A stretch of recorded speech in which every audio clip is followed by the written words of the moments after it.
Can't believe every flat space is chock full of shit.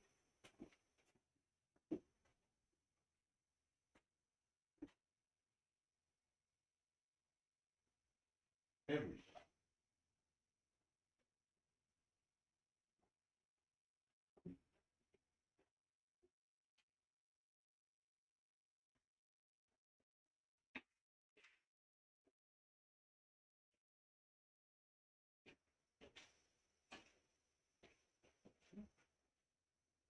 Okay, we're live. We're live. Why are we You're live? I thought we weren't live. We're live. Okay, so now I gotta completely move my operation. It says auto stop. I don't know. I did something different today. It's different because What'd you use for a thumbnail? I didn't have a thumbnail. Picture of me in a pretty dress from a couple years ago. Okay. Nothing all that interesting. Okay, I cannot leave this here. It will dump, and then I won't be able to find the parts, Okay. which is not good. I'm gonna get this Slant 6 cleaned up. Oh, don't look at my butt. Don't be looking at my butt. I'm already dropping stuff. Oh.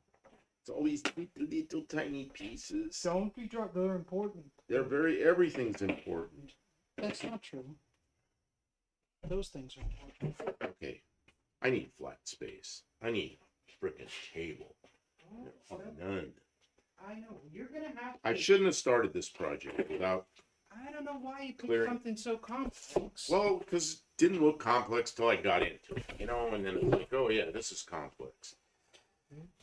It was easy when I was thinking about it. You see, that's how the world is. It's easy when you're thinking about it, but when you go to do it, it's always complex. If you needed this little jobby for taking valve retainers out, where would you look for something like that? Thinking of for a place. Future? Yeah. See, I'll take her out of drawer. We don't have one of those. I don't know.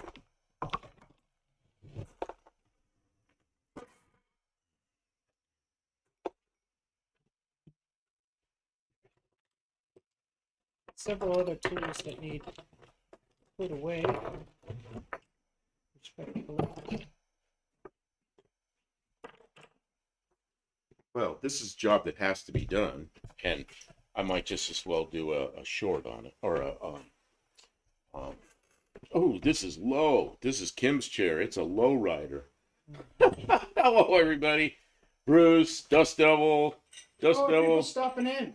I didn't know anybody's here yet. Short tool story of my life. Yeah, you know what? We came up here just to do a couple of shorts, but then Kim put a live on. So okay, so now it's live.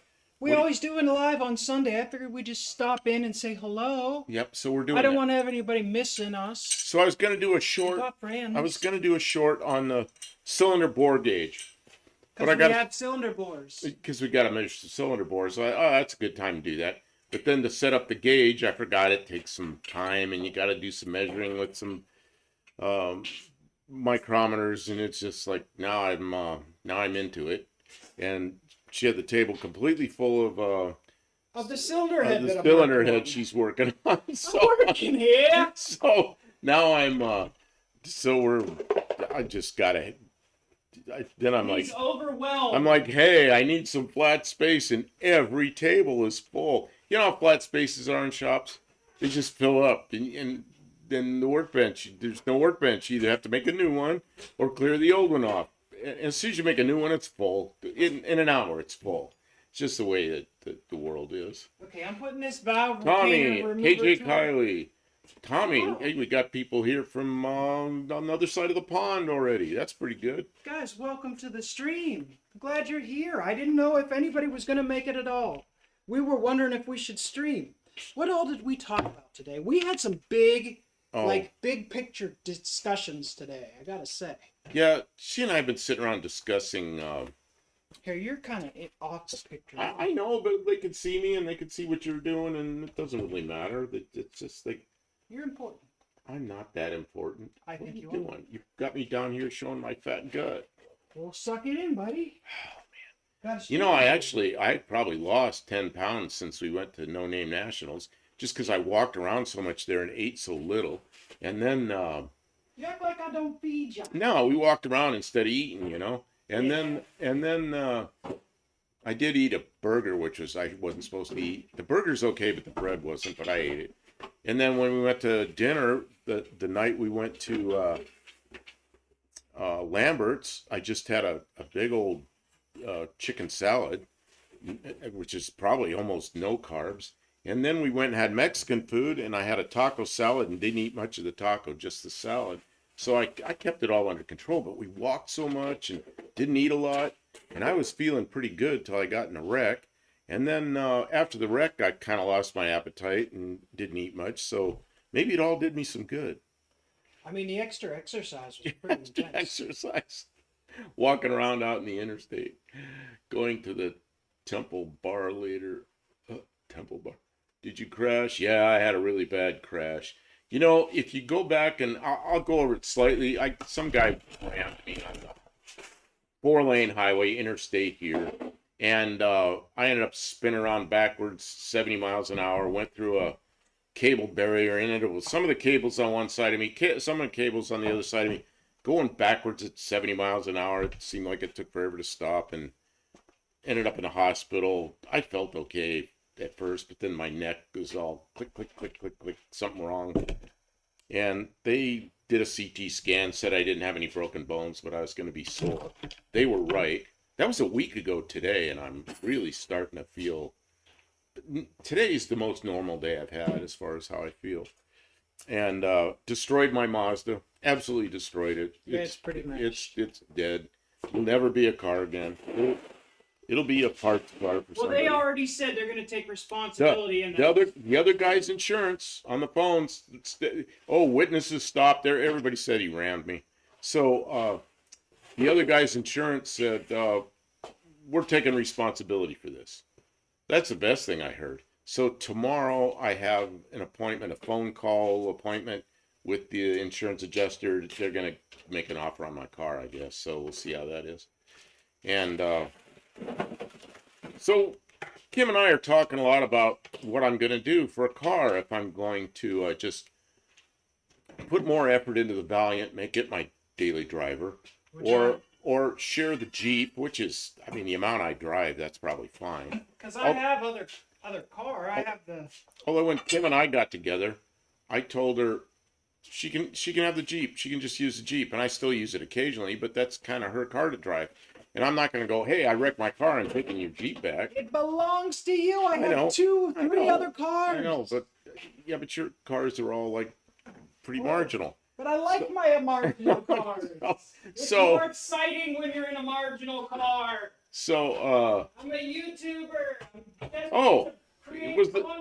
Was the Dart okay? The Dart got us home. It happened in a place called Paducah, Kentucky.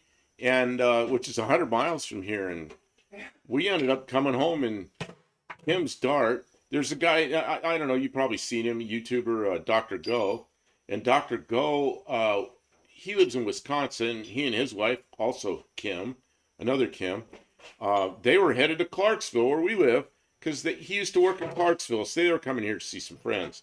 So they were ahead of us. So Kim called him, and he came back, so they were at the hospital.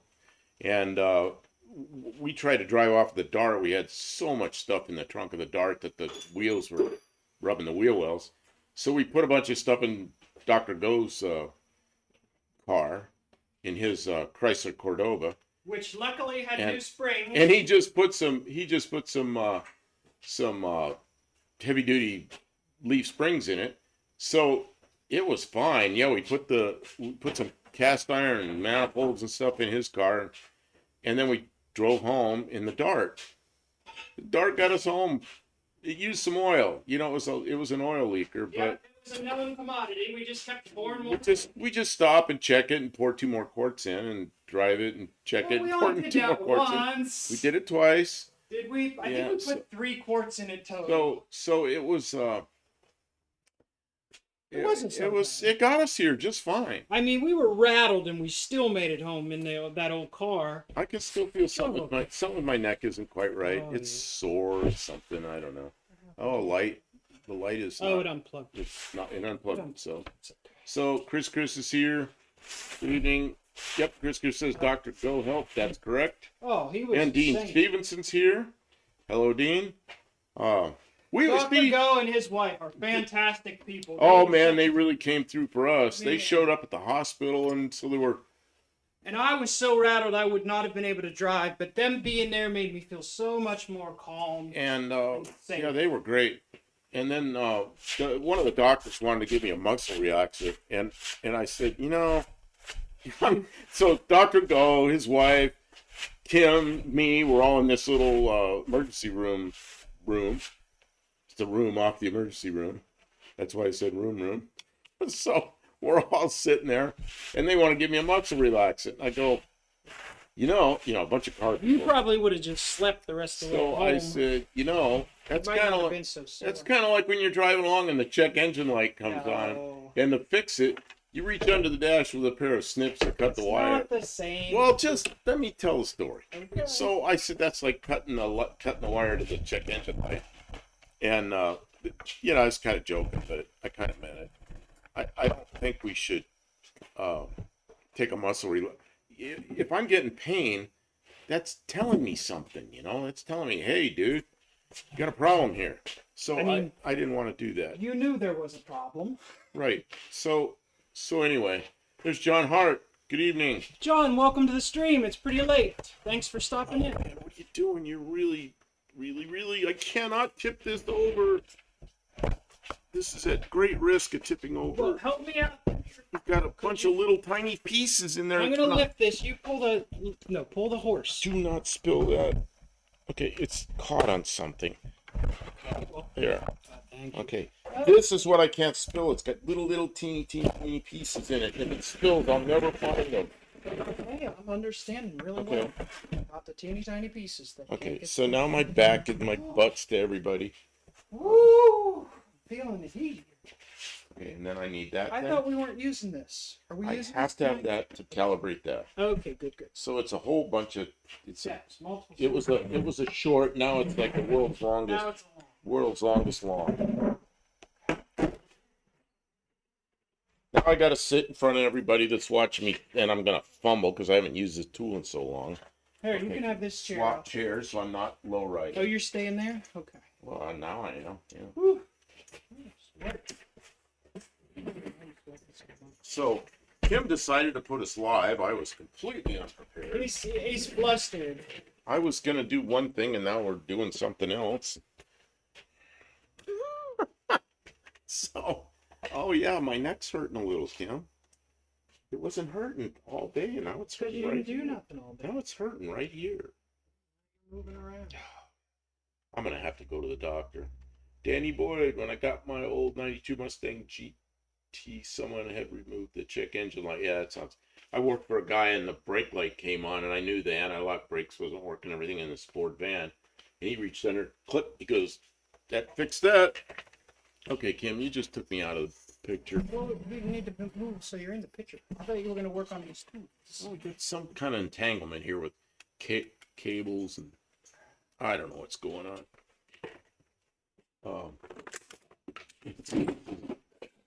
I put a new bulb in and fixed all the faults till it passed the test, and the light stayed off. Yeah, good. Darn right. Oh, John Hart says he just got home from Louisville. You're Oh. moving me around again. You're running out of cables there. We're like really in some crazy position. What are you doing to me? We got work to do. We can't just sit here and talk to Well, you. if I do this, my back's gonna be to the camera. I'll move the camera some more. Okay, everybody, I'm gonna have to pay attention to what I'm doing here a little bit, because this is what I'm really doing. Not doing a live. We're doing a. And Kim, I don't know what I'm doing, so I'm gonna be in front of everybody, flustered. Just flustered. Don't put me in front of the camera, flustered. Well, do you want me to cut the live out? No, I want to do this.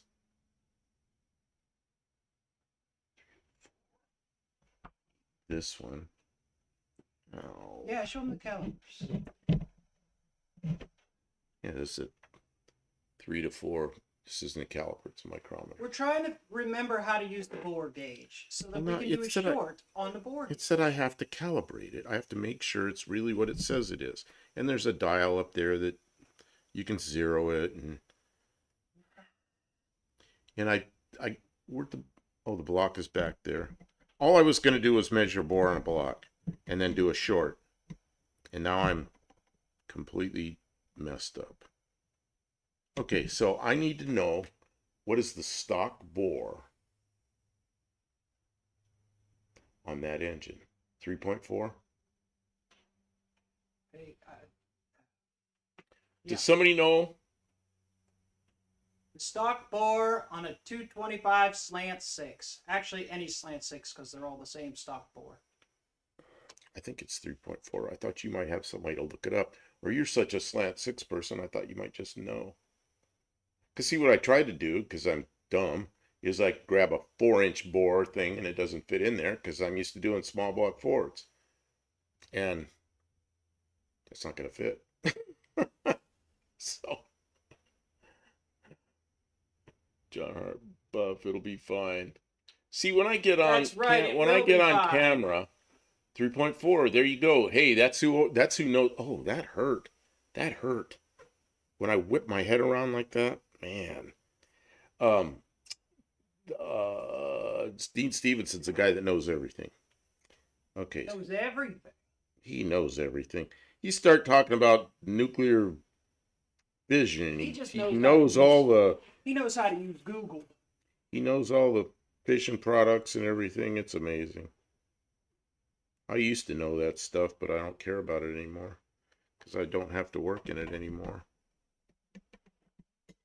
Okay, what have we got here, Kim? Dust Devil and Two Hacks know it as well. Thank you, everybody. Two Hacks here? For doing it. Jeff is here, and Dust Devil. Oh, Jeff came in. A bunch of people excellent. stopping in. Kim, can you help me with this? Yeah. I want you to go around the other side of this table. Okay. And I'm going to put this in here. And I want you to see what you do is you loosen up this. You loosen up this thing. Oh, you gotta show the people. Okay. Well, I'm trying to do this, trying to figure it out without looking like an idiot. Well, I want. And you're gonna make me look like an idiot when I get it wrong. If he gets it wrong, everybody point and laugh, okay? Yeah, is there a laugh button in here? So everybody send a Oh, Kim, when I whip my head around like that, it hurts. laughing at you emoji. Man, I gotta plug this back. something isn't right. Well, you probably Gonna have to go to the doctor. I don't like doctors. You could probably take a simple painkiller and have a little bit. Yeah, but less that's like pain. cutting the wire to It the is check not. engine light. Listen, I take painkillers frequently, and I still feel plenty of pain. It just tells me, it softens the blow so I can still work. So the light comes on dimmer. Well, it's not so bad. We'll keep driving. Turns the on-off light right? into a gauge. 3.4 was the 38 Racing used to be 38 something else. 38 Racing is here. 3.4 was the answer. What was the question? It wasn't an accident. It wasn't on purpose. Yeah. Wait. Oh, it's the Slant 6, 225 Slant 6. Well, all the Slant 6s. Yeah, we're Is that the only one of these that we need? Because I can set this box over there so we're not cramped. let's just, because I'm going to put it right back. Okay. What I want you to do I'm is listening. loosen this. When that's loose, this blue part turns, and I want you to zero it. It's zeroed right now, but it's not going to be in a second. Okay. Because I'm having trouble.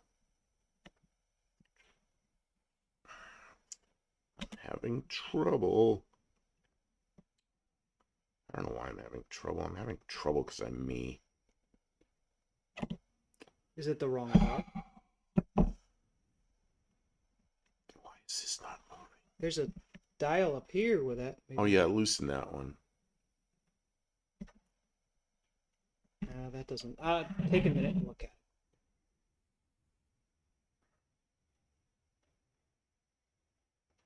it. Why doesn't that move? I'm gonna read the instructions. It moved a minute ago. It's stuck. I don't know why it's stuck.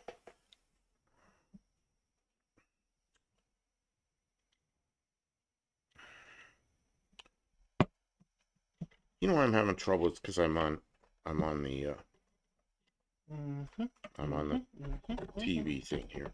Oh, here's the Okay, instructions. here we go, Kim. I got it. You got it. Okay, so now what I want you to do is what I Was it a said. release or something? But this is really flimsy out here in air, in space. Okay, zero that. Turn the blue thing. No, the blue thing. Until it's on zero. Then tighten that knob back up so You're it good can't about turn. that? Yeah, and then it doesn't turn. It doesn't turn easily. Okay. There.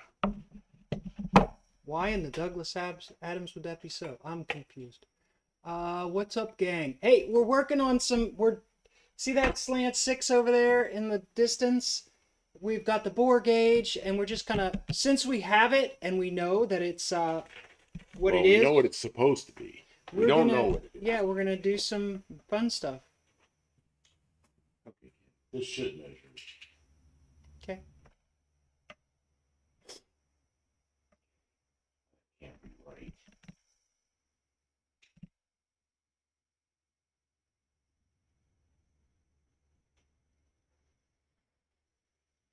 Yeah, this cannot be right. Okay. Why? Something's wrong. All right, that's fair.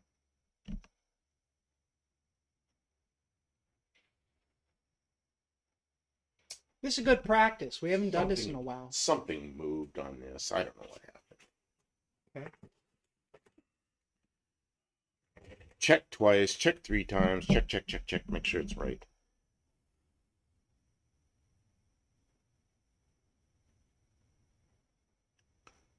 All else fails. Get a measuring tape and see if it's close. Well, here, wait. These are here's 4 inches. Here's exactly 4 inches. Just check it with this.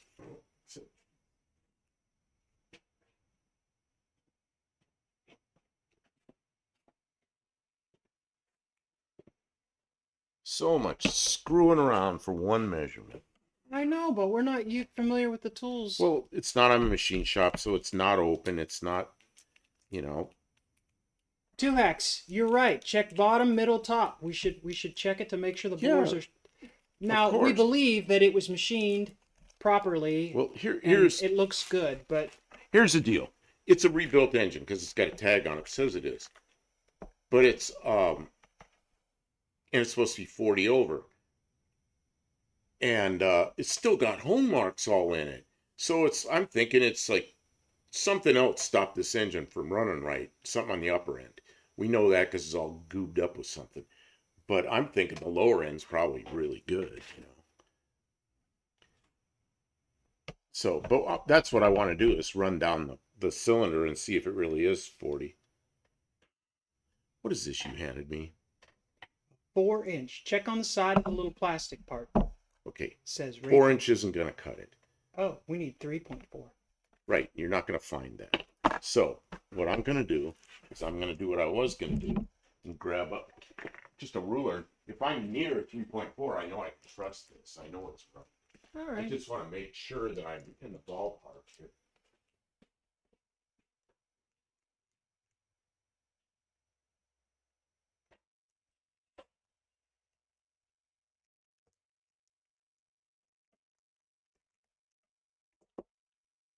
I don't know why I gave him that. I was screwing him up. He did the same thing I did. He tried to stick a 4-inch bore gauge in the slant. Okay, this is a scale that's intense. I go like this. It's exactly 3.4. Okay, so I'm in the ballpark. I'm where I belong. So now let's check this again. This is just hard to do. Can you hold that from twisting and turning all over the place?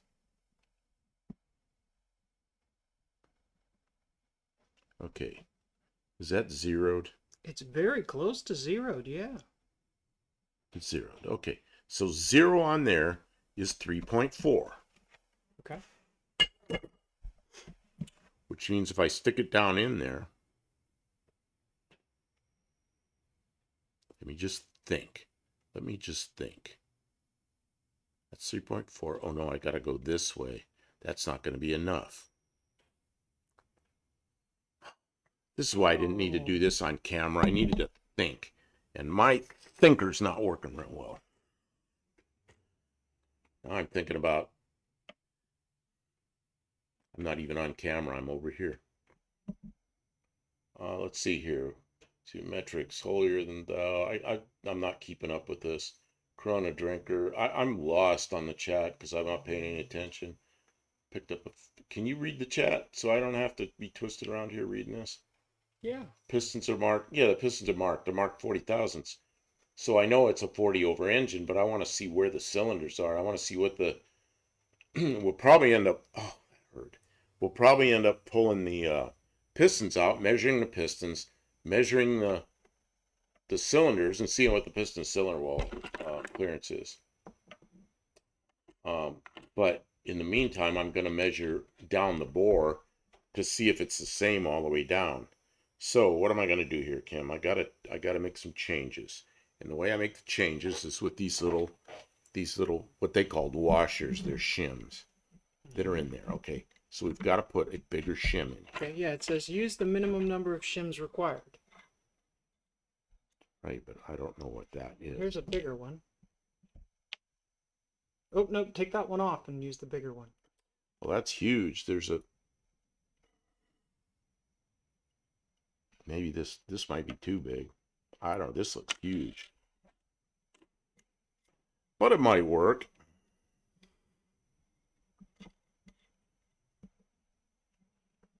They're all watching me going, you big dummy. Yeah, they all hate us. That's why we're here hanging out. Oh, they're all gonna criticize me because I'm being a big dummy.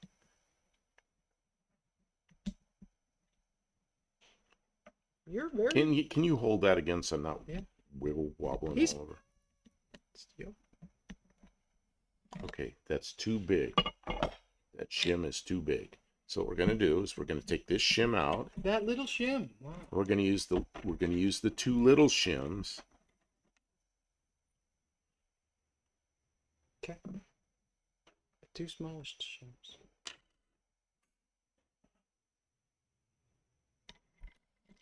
Pretty interesting.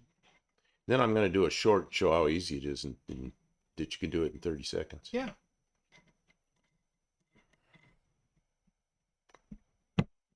Is everybody calling me a big dummy? 38 Racing, I agree with that statement. What's that? Is widely regarded as a bad move. And... You in there? Yeah, zero it. You gotta loosen the lock nut.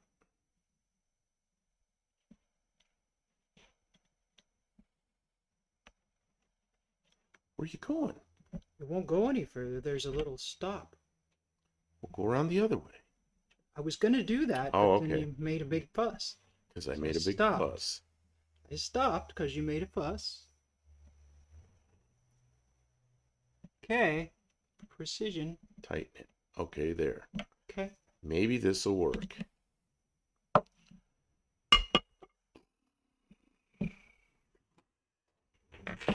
I used to do this kind of stuff all the time, and now I gotta think.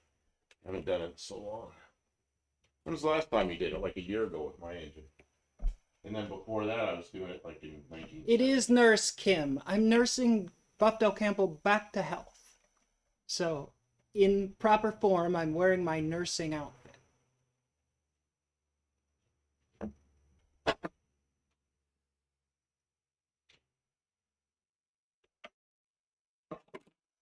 Thanks everyone for stopping in and hanging out.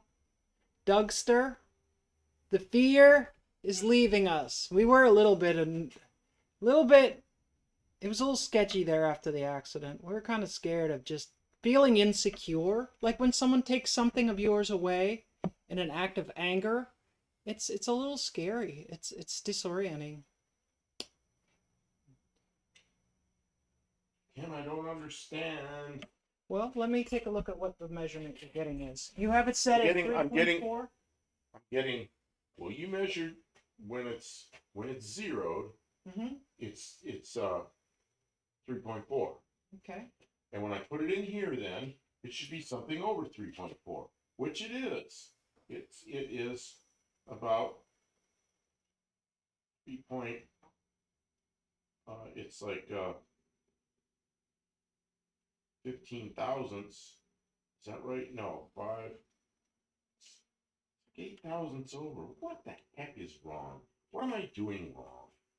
What am I doing wrong? See, time to think. Time to think. It's not making sense to me. Time to set it down and just like. Highly regarded as a bad idea to start all this thinking. Well, okay, I'm putting the camera on me, and I'm gonna think about what I'm doing instead of online instead of I don't even know how to work this thing. I don't know how to make it do what I want it to do. All right, I'm gonna. Camera's on the middle of my chest. I'm gonna well, aim it up at you. I did, but it's so springy. Okay. It doesn't do Turn that. it further with the body, at the body, where it says SL. There you go. Turn that part. It'll turn pretty easy. Okay, now twist that handle on the back, and then you'll be able to aim up. Nah, just aim the camera now. It'll aim. It's got plenty of room to aim now. Whew, trying to get this. No, it's just you're the video engineer. I'm over here just bending the shit out of everything. Yeah, it's made for that. It likes it that way. But now you're not in it. I was trying to do something so we were all in it. Oh, Boy Scout first aid is ingrained in me. I have no idea what's going on here. Kim, are you paying any attention to the chat? I'm sorry, everybody. I'm not paying attention at all. Only thing I'm capable of doing is nursing a martini. Yeah, Kim, where's the drinks?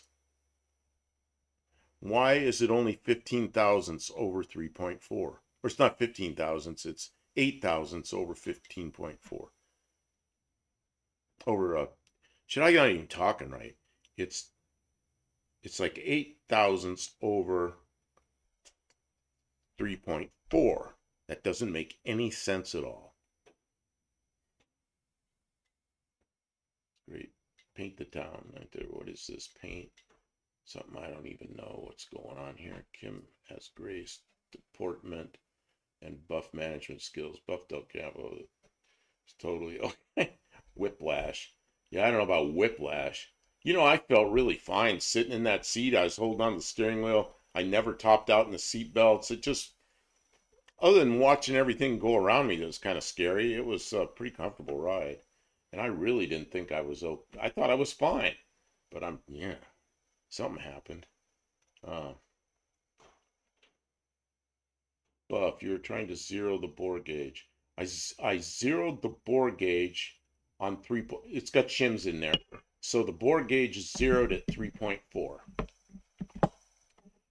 We know that because I put it inside a 3.4 mic. It works perfectly. Kim's trying to do it with one-handed.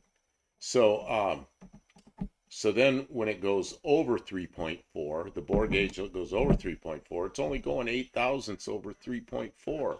I don't understand that. What are you doing? Taking it apart. Taking the washer out. I'm following the instructions. I know it's crazy talk. Okay, yeah, follow the instructions. Yeah, so 3.408, that doesn't make any sense at all. That makes no sense at all because it's a 40 over piston in there. So the cylinder bores have to be at least 40 over, you know. So I don't know what I'm doing wrong. I'm doing something wrong. Buff, add 40 thousandths, go to the stock bore size on the bore gauge. I did go to the stock size on the bore gauge. So the bore gauge reads positive, then bore it should read 0. What? Add 40 thousandths to the stock bore size on the bore gauge. Oh, make it so it zeros it 40 thousandths over? I guess I could do that. Then it should read 0. But when I set it at 3.4, it should go oversized to 3.44, right? But it's not doing that. I think you're bottoming out from what I can feel here. I don't know what I'm doing. From what I can understand. No, because when I put it in there, it should bottom at 3. Well, it shouldn't even bottom at 3. Yeah, it should bottom at 3.4, but it's bigger than that, not smaller than that. So it springs outboard from 3.4, and it springs out to 3.408, which doesn't make any sense to me.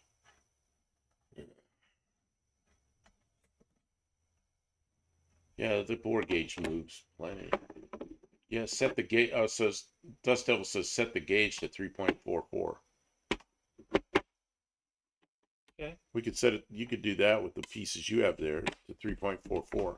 Okay. You can't go too big with that. What Can size you is set that? this to 3.44? Sure. Okay, let's see if we can get this to work. I'm trying. I am too. Okay, I can't see up close like that. See, Hey. I have 3 different glasses. Hey, you guys, don't tell anybody that we're not expert geniuses here. Because yeah. We want everybody to think we're smarter than we really are. I know I'm not so smart.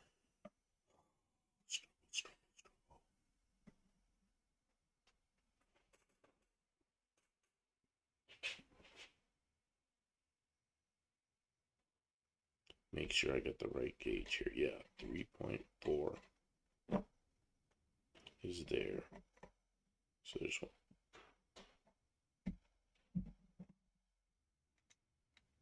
So I need to go 40 thousandths over. It's 20, 30. There's 40 thousandths over.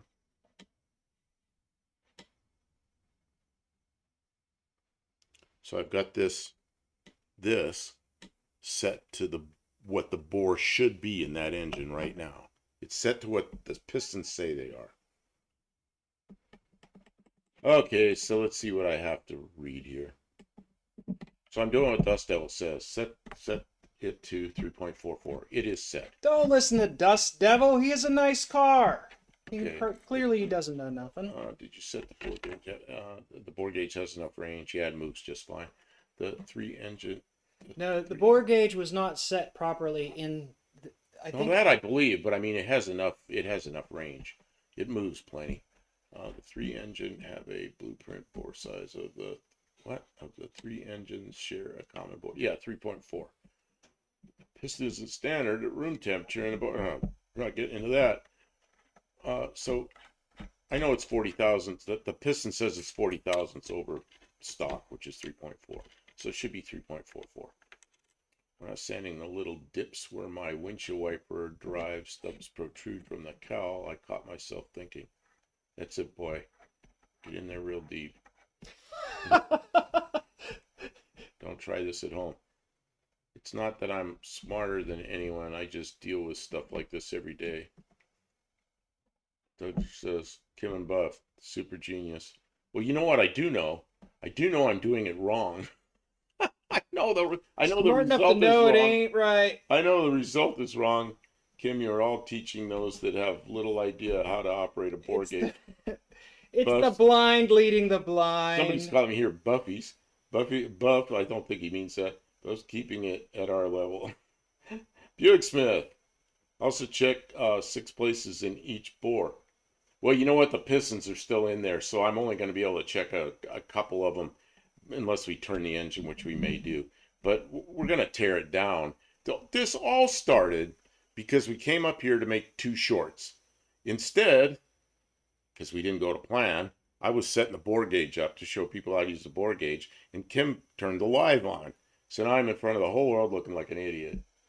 Okay. Budsville, USA. Hello, how you doing? You should be set to the size of your micrometer.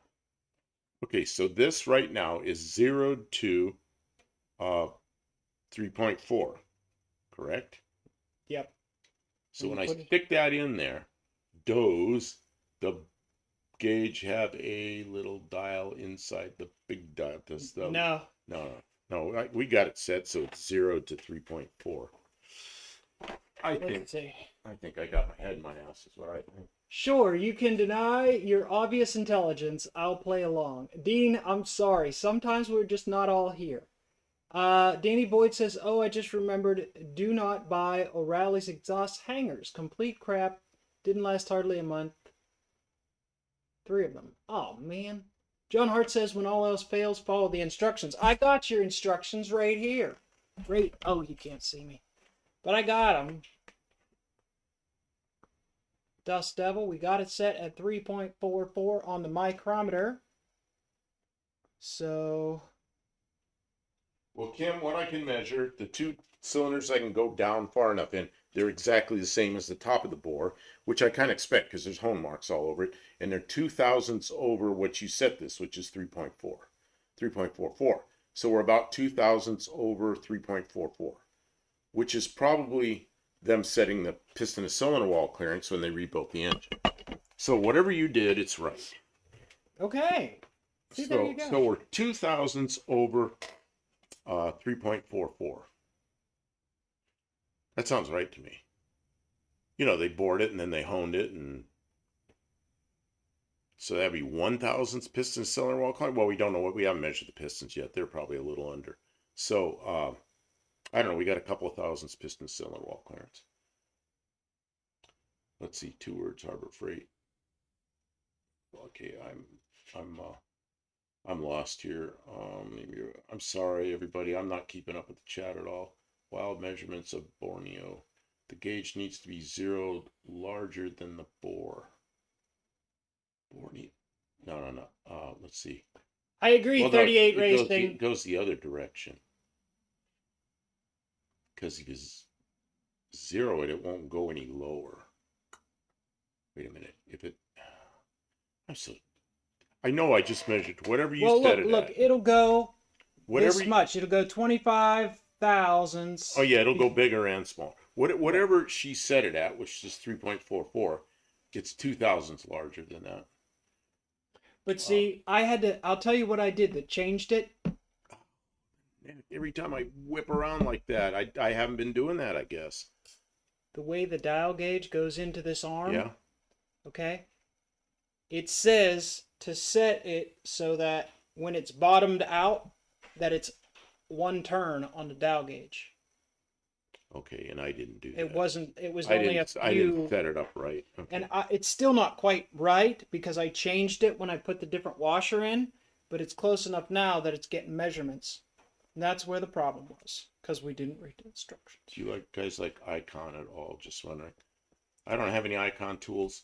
I watch a guy named South Main Auto, and he's got a new Icon scan, a big, looks like a tablet scanner, one of the expensive ones. And he's been using it and he likes it, but that's the only Icon tools I have seen anybody use.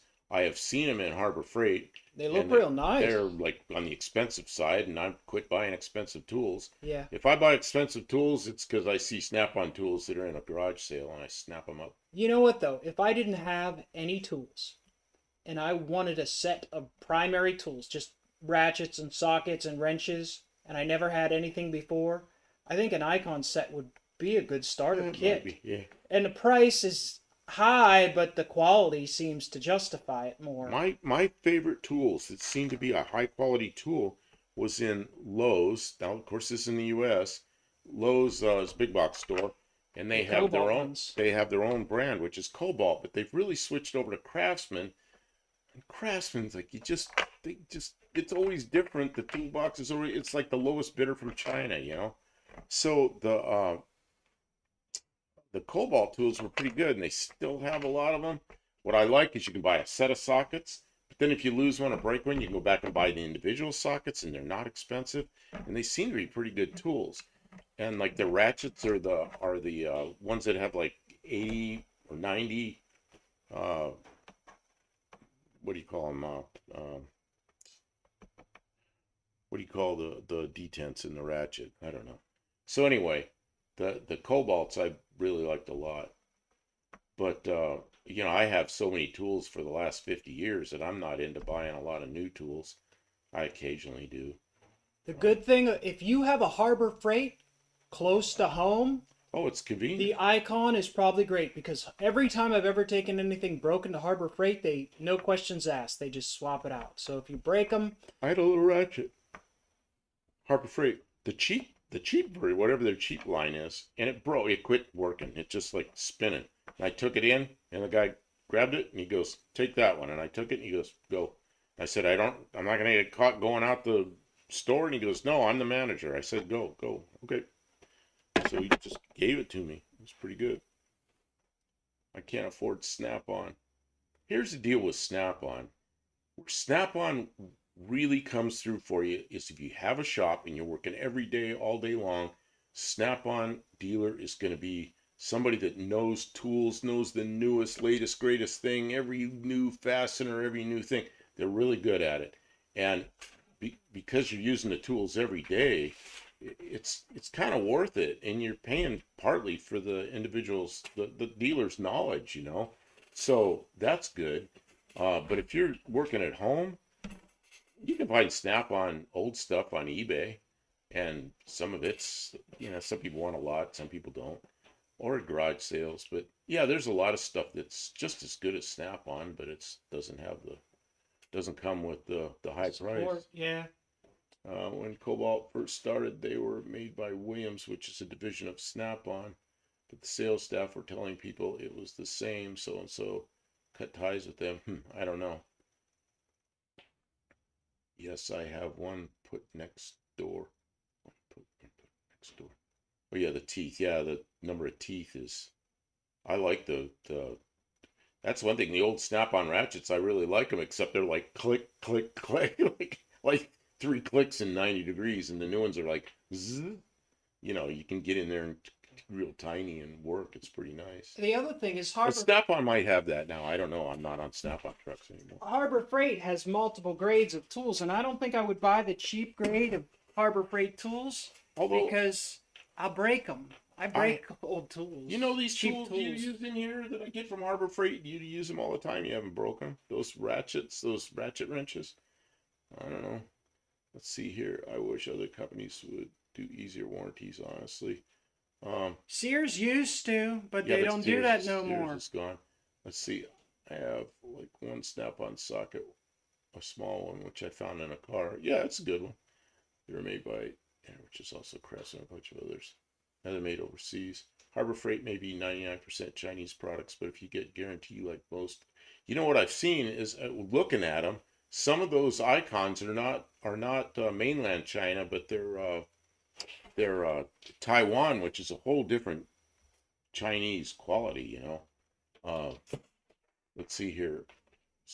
About 2 or 3 times I replace them more than I get my money's. When you buy the tool 2 or 3 times, I replace them more than I get my money's worth. Project Farm showed Milwaukee as a high price for. Out there at the test site, we used a lot of Milwaukee tools. Never had any problems with them. I've been told on more than one occasion I would make a good tool truck salesman. Kind of hand tools. Thanks for the input. Yeah, anytime. Yeah, come here. I'll talk about anything. Of course, it's only my opinion, I like a freaking big Sun and Laser Pro biometer. Sun and makes some good stuff, don't they? I'd like to have an old Sun and CK10 that's 50 years old that bores and hones. I don't know where I'd put it. It'd take up half this bay. Yeah, and we'd need a 460. I'd break and lose too many tools just by the cheap shit. I bought a lot of cheap. At first, years ago, Harbor Freight was pretty bad. But even the cheap stuff now doesn't seem to break. Yeah, and Amazon, I buy a lot of stuff in Amazon. And I can't reach it right now. There's a brand name I buy in Amazon all the time that's not expensive. That's I actually kind of look for them now. I change brakes once a year, and I don't need 500% ratchets. Okay. No, right. True too, because Milwaukee has Taiwan-made products also. Yeah, Taiwan's a whole different thing than mainland China. I don't see how American-made justifies the price. It depends on where American-made it is. And I don't know where you are. Oh, you're Budsville, USA. Maybe you're in USA. There we go. Good job, Kim. Respect your opinion. You look like well educated. Here's, I don't know. I'm not really well educated. I am because I read a lot my whole life, and I designed airplanes and didn't have any failures, no airframe failures. But it's like 50 something years of experience. I started working on bicycles when I was 9. My first tools I bought I was 9 years old, and they were. It's really funny. I'm in the U.S. My first tools I ever bought were uh, uh, metric wrenches for bicycles. Got an old ass Milwaukee 3/4 inch impact wrench. Oh man, I bet that'll bet that's something. 3/4 inch that'll spin you around. Might be 1 inch. Let's see here. Oh man, I knew a guy who used to work underwater. He is a scuba diver, and he says you got to really brace yourself with those big 1 inch impact wrenches underwater, because when you squeeze the trigger, you'll spin around underwater. It's like, oh man. Doug's just making a great salesman for anything. Dougster, yeah, because he takes the fear away. Felix Smith, Kim, how is your back neck doing? Kim, how's your back and neck doing? Pretty horrible. You're in Massachusetts. Where I got a real good friend in one of my best friends lives in Amesbury, Massachusetts. I think it's the most northern town in Massachusetts, and I've been there many times. Doug could do a beer commercial. Have no beer. The Dougster's here. So have no beer? The Dougster's here, so don't worry. Perfect. Yeah. Yeah, you could do those beer commercials, Dougster. Has anyone heard about 5/16 ratchet? Looks like, oh, I have 5/16. Kim, where is that? Because you always pick it up and she goes, this doesn't fit. It's because it's a snap-on. A 5/16 ratchet from like the 1930s. Oh man. And I have a couple of sockets to fit it. Yeah, every once in a while I run into one and I'm like, why does this not work? See, I tried using a floor polisher with a sanding disc, and it threw me into the wall twice. What are you sanding with a floor polisher? A van, maybe a van. God, I assume it's a vehicle, maybe not. I can't find an adapter to but we've got a couple around here. Yeah, vintage snap-on. Yeah, I've got a. It looks like a 1/4 inch ratchet, but it's a 5/16 ratchet. Oh, nice. I'm in the most south of Massachusetts. Oh, okay. Yeah, you're down there by what's the state I haven't been in? Rhode Island.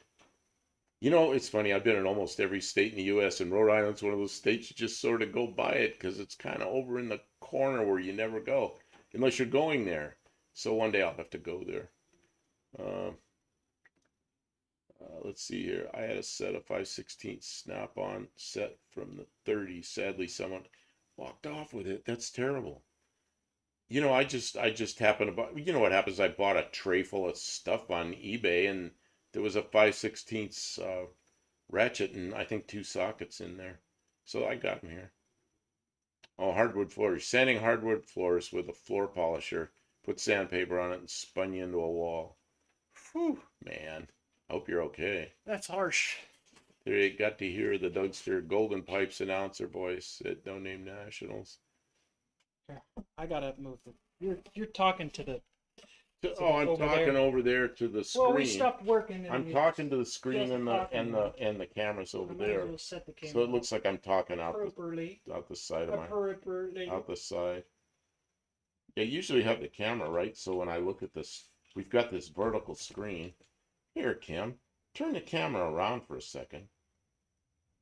Just so they can see what I see. See what we see. This is what we see. This is our view. This is what we see.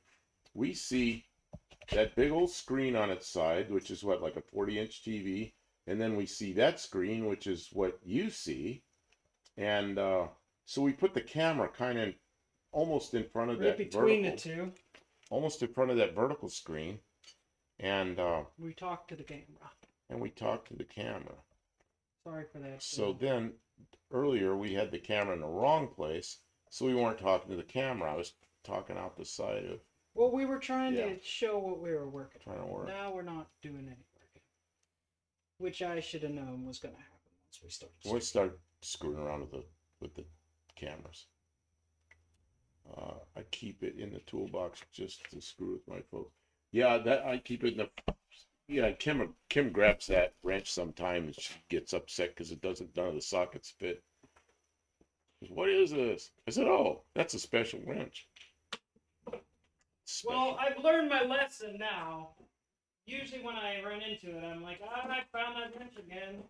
Emily Love, haven't seen you here before. Good evening. Yeah, Welcome to the stream.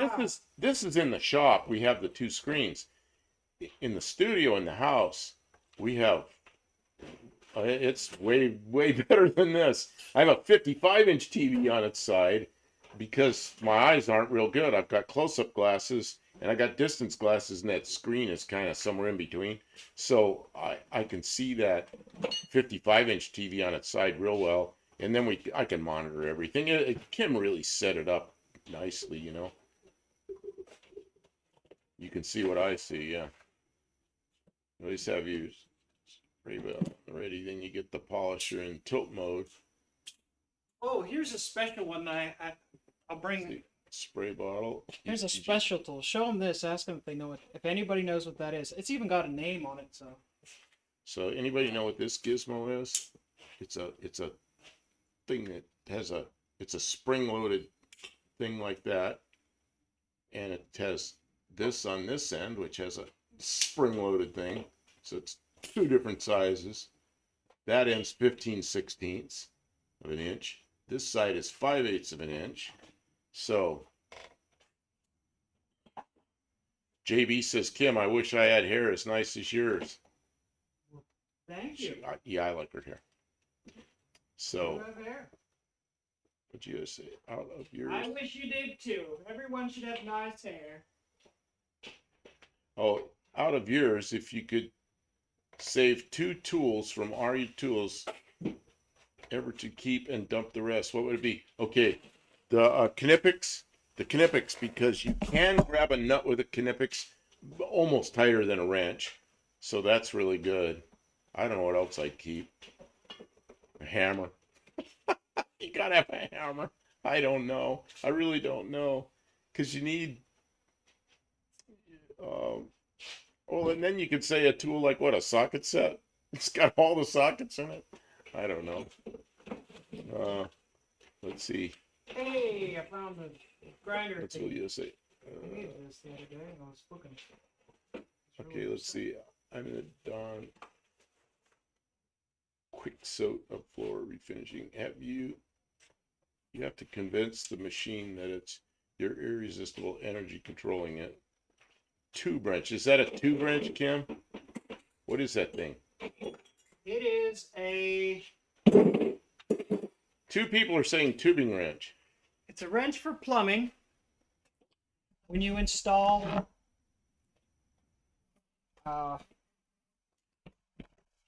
It is like a.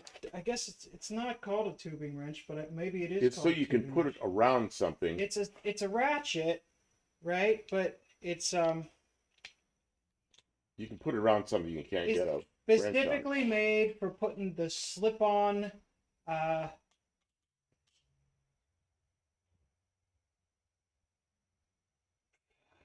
valves. You know when the pipes are stubbed out of the walls? For new construction, there's a pipe that's just sticking out of the wall. And you cut the end off, and you stick the valve on, and then this goes on, and then it ratchets, and it clips on and off real easy. And with one of these, I could plumb an entire floor of a hotel in several hours. And a whole floor of a hotel, you figure there was a sink and a bar sink in every room. Toilet. And a toilet in every room. Hopefully there's a toilet. Oh, and this one, oh, there's the camera. This one is for the tube that comes down from the supply line. And then this one is for the faucet where it clamps onto the wall. Too expensive, I would take a hammer and a set of vice grips. I can use those to forge most of the rest. Does anybody have Knipex? Where's the Knipex, Kim? You love your Knipex. They're your Knipex. Well, we both have a set of Knipex. No, we don't. I bought you a pair of Knipex and I don't have a pair. I'm sure we have more than one set of Knipex. They might be in that tool bag on the floor. You bought yourself Knipex because you love them so I much. did not buy myself Oh, Knipex. they are in the bag with all the other tools. There's that bag that we took to No Name National. Oh, there's the Knipex. Those mini Knipex are pretty cute. These Knipex, these are, you see, what happens is, once I'm able to adjust them, why am I so clumsy tonight? You see the way these work, you can adjust these, but the way they work is those move parallel, and because of the mechanical advantage you have, you can put an enormous amount of pressure on here, and because they're parallel and smooth, they'll go on a nut or a bolt, and they never slip. I mean, it looks like pliers or something, but I mean, they never slip, and they And you can get. they work better than any wrench, but they're kind of big. I mean, you know, they're big, but they will never slip. Even wrenches slip. Knipex brand are the original, and they are extremely high quality. And then I think Harbor Freight Icon has a set that's a clone of these now. And there's they're another pretty one. good, although we don't own any. There's another one in Amazon I see that's a clone. I don't know. Those We can't attest to their quality, though, because we never tried. articulated Knipex. And I didn't know it was KN. I didn't know it was Knipex or Knipex. And I went in their website and they actually tell you how to pronounce it. It's Knipex. Dancing with yourself. Have a good night, folks. Okay, you're out of here at 38. Okay, take care. Thanks for stopping by. Who laughed? 38. Oh, man. Oh, man. Bye. He's our friend. I don't want him to go. I hate everyone. They're all our friends. Knipex have a lifetime warranty. You know, I don't know, but I would expect they would. Knipex is, you know, Knipex is a German company that makes a lot of different tools, and the quality is just. They have a lifetime warranty for now, but remember, it's not your lifetime. It's the company's lifetime. It's the company's lifetime. But I would expect Knipex to be around for a good long time. Epic ray of sunshine. Yeah, it's Ray. Ray left. We like Ray. He's awesome. Yeah, we hung around with him some, or he hung around with us or something, or both at No Name Nationals. We wouldn't leave him. Pestered him. You pestered him? We pestered him. Oh, I got a drink here. Completely missed the drink. Man. I think everybody will know this one without doing a search. I haven't ever seen anybody angry at Knipex for anything. Yep. You know, they're a little bulky for small things. They're a little bulky, but we had a big nut on the back of a propeller that was meant, you had to loosen it to change, to turn another thing to change a pitch, and then it was a lock nut. And we didn't have a wrench big enough. And a guy walked over with a pair of Knipex, and I go, "You'll never get it with that." And he went, loosened it right up. And I was like, whoa. So when he tightened it, I grabbed onto it, and I tightened it. I was amazed at how good those Knipex worked. And it's like, okay, I got to get a pair. And then instead I bought Kim a pair. Okay, Kim, you're going to explain this, another plumbing tool? Yeah, sure. No, that one's an easier one. It's a Jesus nut. No, not really a Jesus nut. It's just there's a stud, big stud that comes out with a hole through it, and you loosen up this nut, and then you stick like a screwdriver in that big stud, and you turn it like this, and all the blades turn like this. And when you're done, you tighten the nut back up, and then you safety wire it so that it doesn't ever change pitch while you're flying. So it's not really the nut that holds the propeller on, like on a helicopter. So anyway, it's just very tight, and he got it with something that looked like pliers. I was amazed, but they're not pliers; they're Knipex. So who knows what this is? This thing has a thing that goes snapo, and you don't want your fingers in there, and it swivels like this, and it has a T handle down here. Oh yeah, Lester LeSabre knows what it is. Right away. And Tommy Hanlon was first. He knows what it is. That was an easy one. Tommy Hanlon called it a tap wrench, which that would be makes sense in English. And Lester, basin wrench. Yep. Yep. All those things. No, not basin wrench. Basin? Well, you go up around the basin to get to the. No, the basin wrench is a big big It's round. different. Okay, round. but this one I didn't know about these. Kim, you got a pin coming out of here. This is coming apart. That's a piece of crap. Well, but we may want to use the piece of crap. But if this pin comes out any further, it's gonna really Here, I'll. Oh, it is malfunctioned. Look, What do it's you mean? doing like this because that pin's out. Oh yeah, it's pretty cheap. So, It's garbagey. but I bet I'm going to use it in the bathroom that we haven't finished the floor in. I know I have to use it in there because I didn't know about that wrench. So I was up there with a wrench trying to cram my hand up in there because I didn't know any better. Because Ask them if they know what not this a thing plumber. is. Don't show them it says on this side what it is. Yeah, who knows what this is? And it's got a thing here that moves here. Who knows what this is? It's installing a sink head under the sink. Yeah, the faucet. I would call it a faucet, but maybe that's a sink head. I don't know. I'm not a plumber. I don't know plumber terms. That's why I'm showing them all. What is this thing? It's got that, and it flips over. It looks like this. Who knows what this is? You remember because I told you, right? I do remember. So we're not giving anything. It's an accelerator pedal. Nope, wrong. Dean's wrong. I can't believe Dean's wrong. First guess, he got it right. So it's a valve cover for a steam engine. Nope. Let's see it again. Looks like this. It's got this thing under here, and it's got this little lip and a thing here and a thing here, and on the other side it looks like this. Kind of wobbly, but it's designed to be kind of wobbly. It's stuck on there with a pin that's meant to be wobbly under there. So it's a strap wrench handle. Nope. This is a tool that you would never use on a car. I'd turn it into an accelerator pedal. You know what? This thing weighs about 3 pounds. It would hold the gas wide open all the time. Well, it's meant to be stood on, but it's not a. You would have acceleration.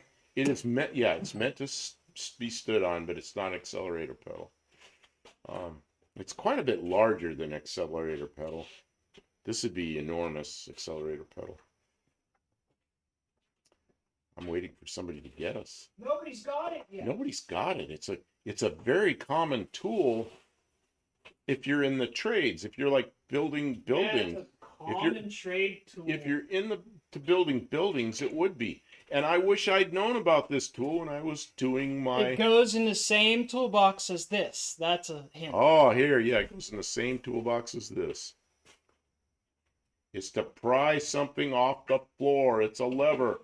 You know, Buick Smith, you're really close, but I want it more exact than that. You guys are getting close. I had a question for Buick Smith, and now I can't remember what it is. But I'll think of it while I'm sitting here. It's a whatchamadoodle. Dougster's right, but we're not going to say that. It's for lifting a toilet. Nope. It is not for lifting it's not a plumbing tool. It's not a plumbing tool. It's a sheetrock lifter. You got it, Lester LeSabre. This is so when you're putting the drywall or sheetrock in, you stick this under there. This is the fulcrum right here, this wibbly wobbly thing. And when you step on this, it lifts it up into position where you can attach the sheetrock or the depends on where you live, or the drywall, and it is called a roll lifter. But that's what it is. That's exactly what it is. It's because a sheetrock panel lever. Because when you're putting sheetrock in, right, you measure it and you cut it, and you don't want to cut it exactly the height of your wall. You don't want to cut exactly the height of your wall because sheetrock is a very rough. I have to stand up for a second. Discipline. Get my phone out of my pocket. So you cut your sheetrock a half an inch shorter than it needs to be. Then you push it against the ceiling. You put this under it. You step on this. You work it in. So that's what the wheel is for. So you can put this under and lift it and push it in. And then you start putting your screws in. Right? Plasterboard, sheetrock. See, sheetrock, plasterboard and sheetrock in my mind are two completely different things. Sheetrock is a brand name of That's true. plasterboard. But see, in my mind, sheetrock is the stuff they use behind tile, and it is made out of fiberglass, and it's not gypsum. Oh, well, the gypsum board I used to buy, which is drywall. Yeah. Oh, out west, the brand name was sheetrock. So. Yeah, so it's confusing. But plasterboard is made of gypsum, in my mind, and sheetrock is made of, like, cement. Drywall board is gypsum. That's I don't, there's a lot of terminology that overlap. But that's the way she goes. I'm looking for something. I'm looking for something on the map and I can't find it. Hey, I'm cleaning up your tools, buddy. Big dummy. Please don't put them away if they're greasy. They're all greasy. But I don't like to put greasy tools in the thing. Sorry. That's why I was gonna see. That's what I was supposed to be doing tonight. Now I'm over here doing this. So. I know. I shouldn't have even turned this on. But So. the people, they need their streams. They need it. Well, and I like it. What would they do if we weren't here? I like the streams.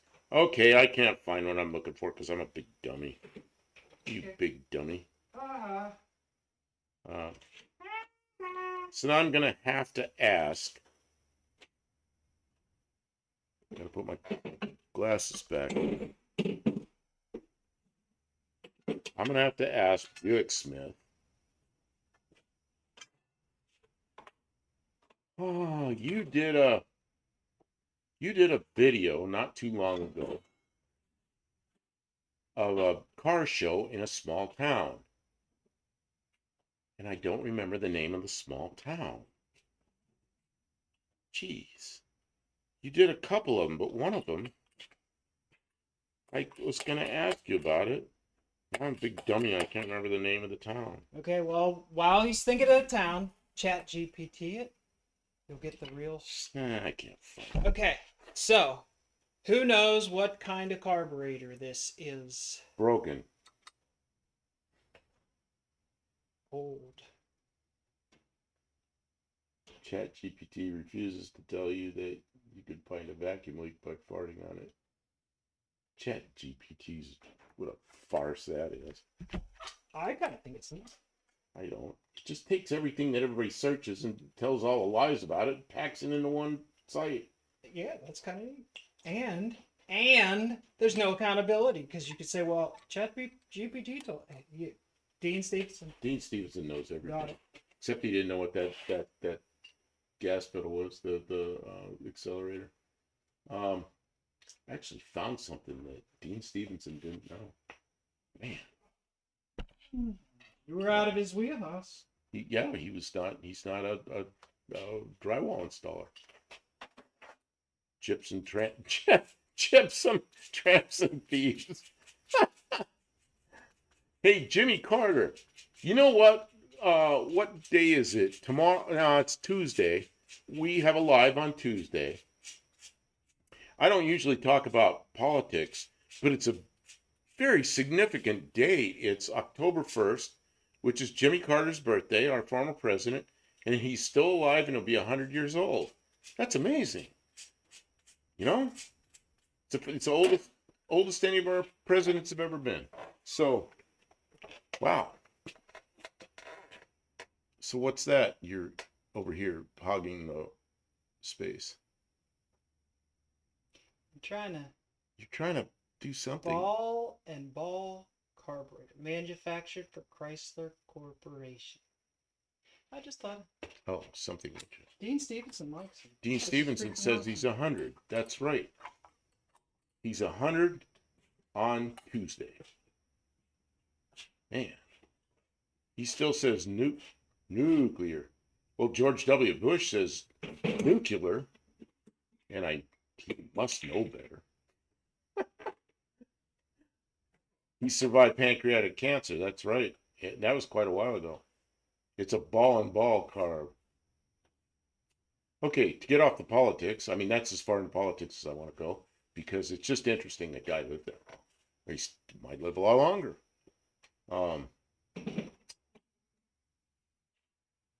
Let's see here. So Buick Smith, that was Zap Motor Days in Zap, North Dakota. No, it was another one. It was in it was another town that you went to in North Dakota. I think it was a video before the Zap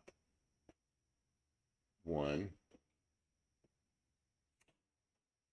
Man, I looked on my phone on the map, and it's a small town, so I zoomed in. I'm going all around, couldn't figure it out. Let's see here. Nobody survives pancreatic cancer for 5 or 6 years, whatever, as far as I know. Well, he did. Let's see. Jimmy Carter's a great man. I brought attention to the troubles in Ireland, and few talk about him.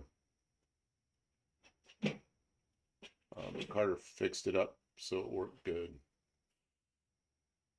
Carter had his good points and his not so good points. He really had a rough time with Iran and the hostage thing. I mean, he really had a rough time with them. Hazen, that's it. Okay, so you said Hazen, you had this little town, so I can't leave that alone. I gotta go on Google Maps and zoom in on it and take some street views and everything. That is a cool little town. As soon as I saw that, I mean, just the way it was, the way the houses looked, the way the streets were, the way the businesses were, it reminded me of where I lived in South Dakota when I was a kid. And I saw that and I go, someday I got to go to Hazen just to go there. Just like, I don't know why. It's like, what a cool looking place. Yeah, so that was the place. Hazen Ribs and Rides. Hazen, North Dakota. Yeah. Kim, what are you spraying? Something smells. CRC Power. CRC Power Lube. I should recognize that smell. Should have recognized that. How dare you not recognize that? I think you should. So everybody in here that's going to see my short on how to measure the cylinder bores is going to get a real laugh out of it, because they're going to see the buff that knows everything, how to use the tool, and what they saw was me really fumbling with They it. know the truth now. And Kim fixing it. Kim fixes things. See, but think about it. Think about the relief that you feel knowing that you don't have to continue the charade. That they know that you just like everybody else. Danny boy, Jimmy Carter freaked me out because I didn't know peanuts were a plant. I looked at my parents like they were crazy when I heard peanut farm. I was in the 4th grade though. You know what? Peanuts aren't even nuts. They're legumes. They're beans. The last time we bought mixed nuts, big bunch of mixed nuts, because we get them sometimes. I go, yeah, over half of them are peanuts. It says mixed nuts. I go, this is a lie. Half of these aren't even nuts. But I still like mixed nuts. Yeah, he was a peanut farmer. Peanut farmer, become governor, become president, become house builder.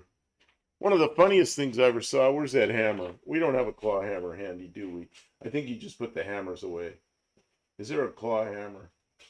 Claw hammer? Which kind of claw hammer? You know, like a one just 16 penny nails with. Just either one of them. Which is which? Ask them which is which. What's the difference between the two? Oh, I don't even care. What's the difference between these two? I know the difference.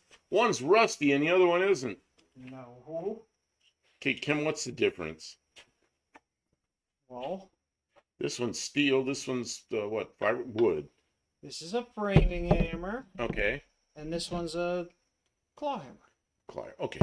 So I don't know. I might be wrong. I just know they're different. Jimmy Carter laid the foundations of peace I'll get it out yet. Peace process in Ireland. And few talk of that. Well, he also did the Claude hammer, like Claude. Yeah. He also, the peace accords between Israel and Egypt. I mean, that's amazing, But anyway, I think it was David Letterman. Could have been one of the other talk show hosts. I think it was David Letterman. He had it's when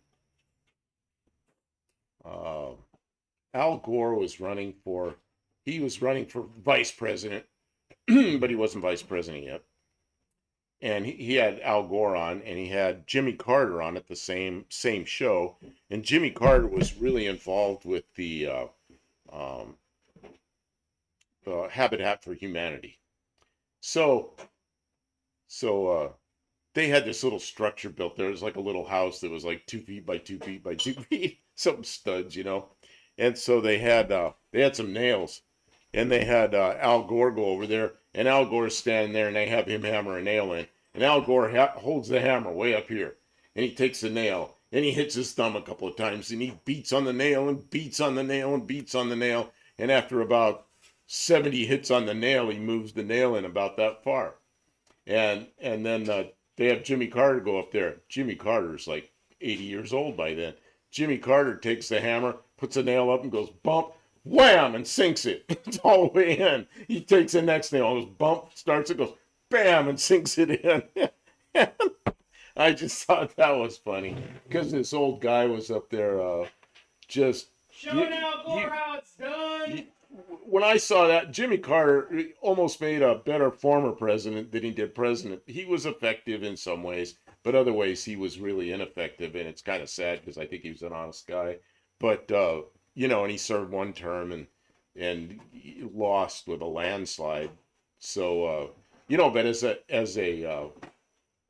as a former president, the guy did a lot. Really did a lot.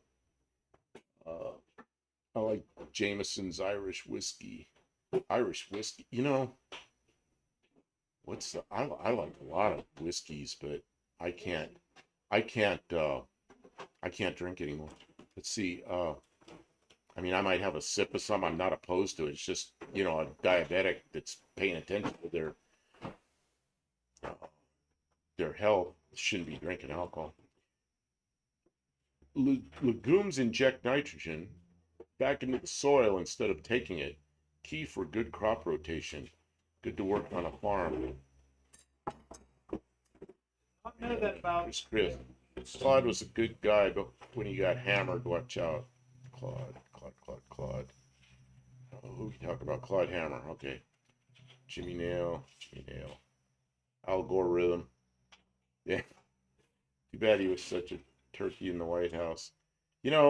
Like I say, I don't like to talk about politics a lot, but Jimmy Carter's back far enough. It's more like talking about history than current politics. right. It is. And Jimmy Carter had a tough time. He was a friend of mine said he's like a Boy Scout as president. He was an honest guy that did some good, but he was also behind the eight ball on a lot of things, and he really struggled with the mess in Iran, and that's what lost. My assessment is that's why he lost his second. Didn't serve a second term. Oh, such turkey in Mondale. Oh, I remember Mondale. Stanley Kubrick was going to do a movie about Al Gore's military experience and call it Full Denim Jacket. Yeah, is that far enough history to talk about politics? No.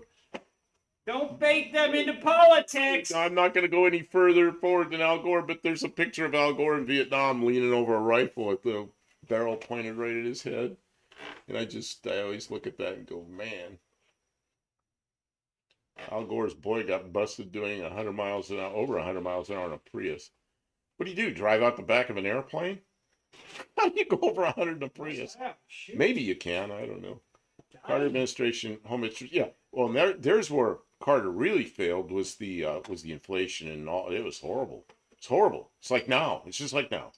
It's crazy inflation. See, now you're baited them into politics. Yeah, I baited them into that. Okay, so we're not going to go into now. There's where Carter had a hard time. But Carter was president. He was elected in '76. Became president in January of '77. Was president till January of '81. So that's over 40 years ago. So I'll call it history. But I don't want to get baited into today's politics.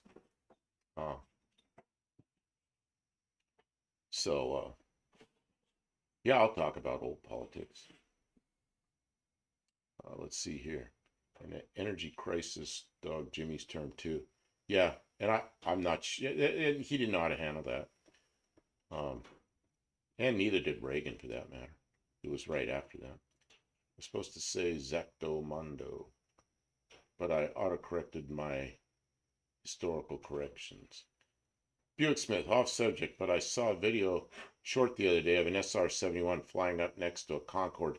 No, I saw that. That was a flight simulator. That was a flight simulator. Bullshit! It's not real. Tell them why. They haven't flown them planes, have they? That was a. I heard about why it ain't real. He told me. Man, JB said he was born. He says 47 years. I was born 1977, day after Elvis died. Man, I was in California. I had a radiator shop then. My parents had gone on a trip back east from California, and they were in Memphis that day. Man, because my father said, man, we were there when Elvis died. They had just gone up Natchez Trace, which is close to where we live, and then they were in Memphis. Wow. I remember that Danny Boyd. I remember the day Elvis died. Didn't hear until like 9 o'clock at night. Wow, there's another death I remember so clearly, and it was Michael Jackson died, and I was in a doctor's office sitting there waiting forever, because you know how doctor's offices, you get an appointment and then you wait 2 or 3 hours. So I was sitting there waiting, and I was watching TV, and Michael Jackson died, and the same day was the day that Farrah Fawcett died, and Michael Jackson got all the news coverage, and Farrah Fawcett got like this much. But I remember that was the same day. Those two were the same day. I don't remember what day it was, but I remember when it happened. I remember sitting there watching it, and that was a crazy day. I was in I'm trying to remember what I was doing in there. Probably got my finger cut open or something. I was in an emergency care place. No, because I had an appointment. I don't know. I don't really remember. Amstrad Flight Simulator. Yeah, it was fake, but it looks cool. I guess. I'm a 77 model myself. Dougster is.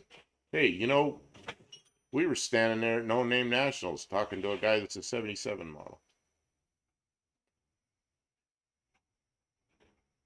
Dougster, I'm older than you. She is older than you, but I'm not going to say if it's like a couple of minutes or a couple of years. It's a couple of years. She says it's a couple of years. I'll let her address that. I was driving and heard over the radio that Phil Hartman died. When did Phil Hartman die? While Danny Boyd was driving a truck. Don't you know when that was? I don't remember Phil Hartman. I remember Phil Hartman, but I didn't know he was even. Didn't even think about it. Darn it, Phil Hartman. No, not Phil Hartman. Kim's going crazy back there. Not Phil. Not my Phil. I need my drink. Mixed drink. Mixed powder. Some kind of goofy little flavor powder with water. Danny Boyd, I was in a car. 1998 or 99.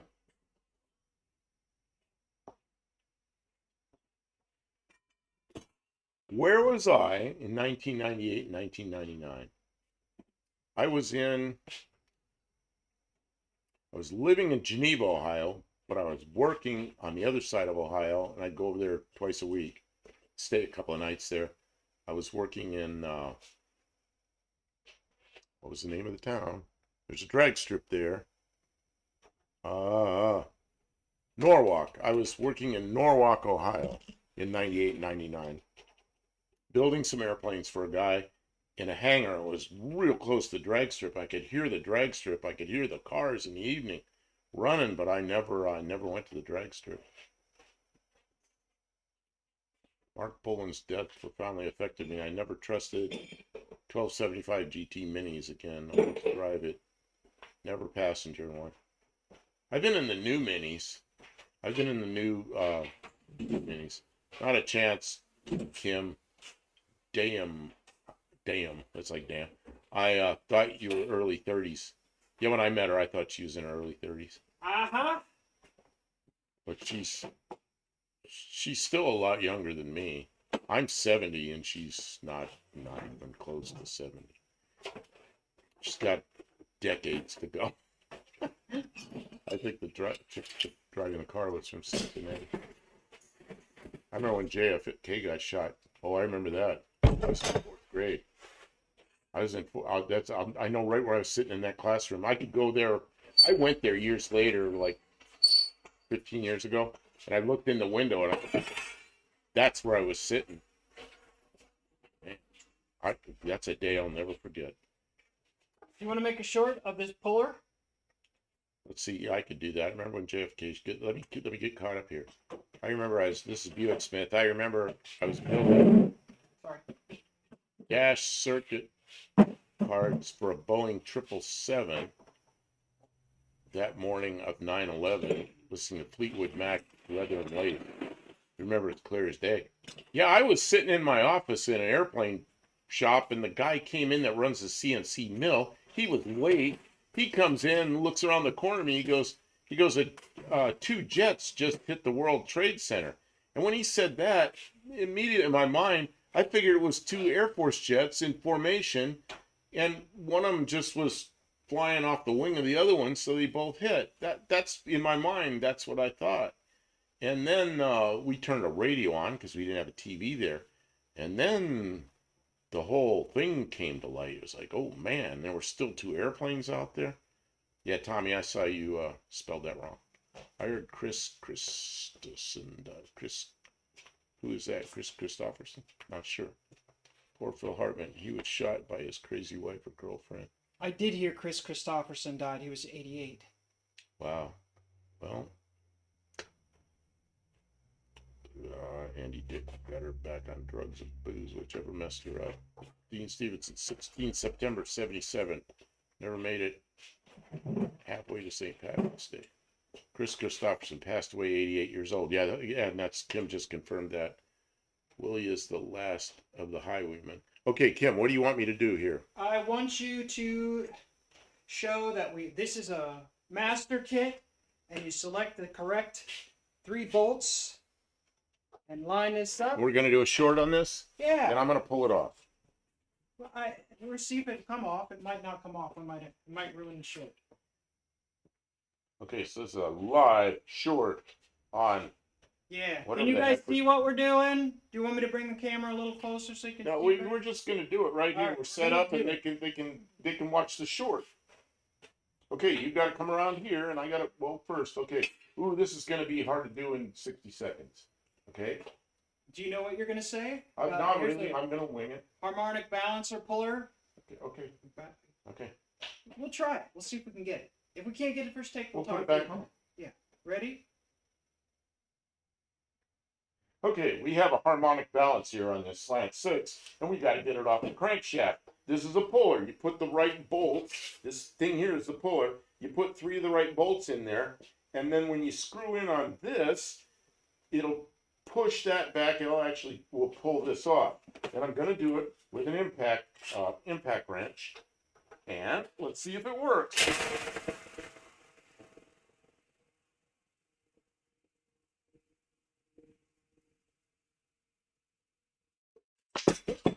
There it is. The real thing fell to the floor. There you go. Puller. Perfect. First take. All right. Okay, so there you go. There's a short. You didn't break it. No, it's all right. It's all right. So there's a tool short. Let's see what it looks like. That's pretty hilarious. How much time is it? 42 seconds.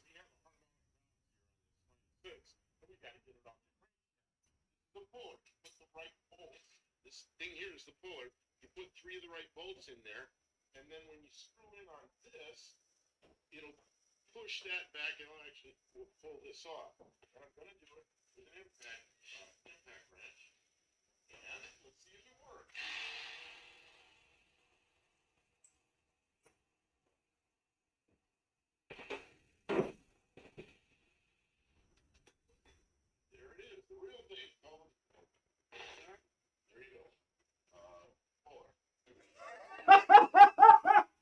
That's a funny thing. All right, That's a good short. That's going up tonight for tomorrow morning.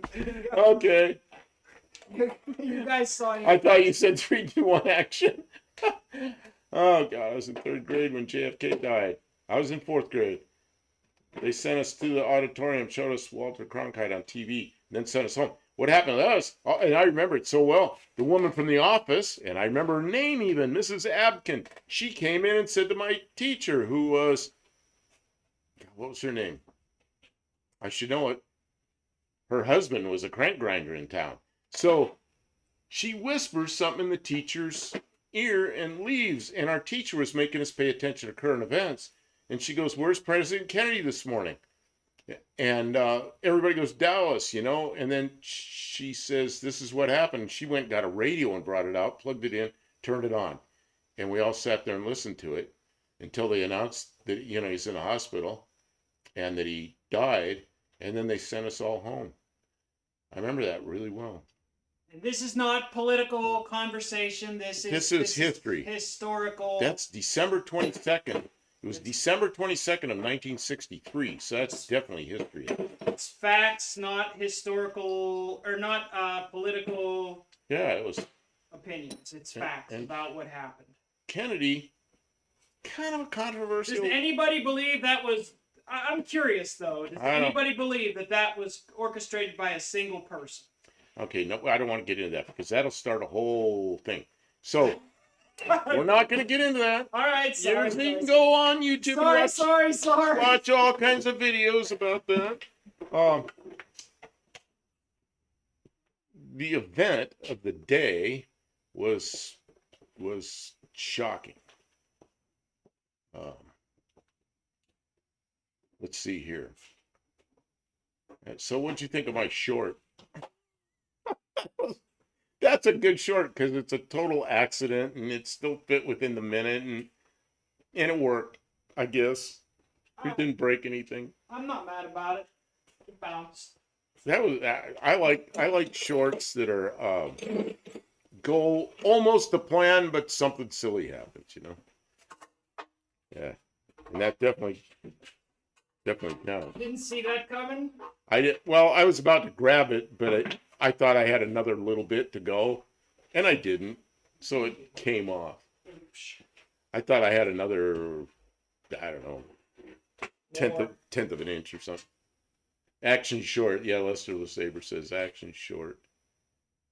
So Buick Smith, am I right about that little town? It's, I don't know, it just looked like a cool place. Dean Stevenson, history never repeats. This is a song. I tell myself before I go to sleep, don't say the words you might regret. Kim, what song is this? See, Dean is like just a scientist, but he's a musician. And see, I'm kind of on the science side, and my son and my grandson are the musicians. So, you know, it's like, it takes 3 of us and it takes 1 of him. Like, geez.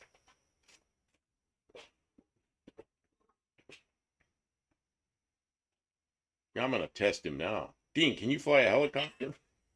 That takes all the coordination in the world. Then you'll have science, musician, and coordination. I believe what UTG believes. Oh, man. Yeah. As long as you don't hurt yourself like Tim the Tool Man Taylor.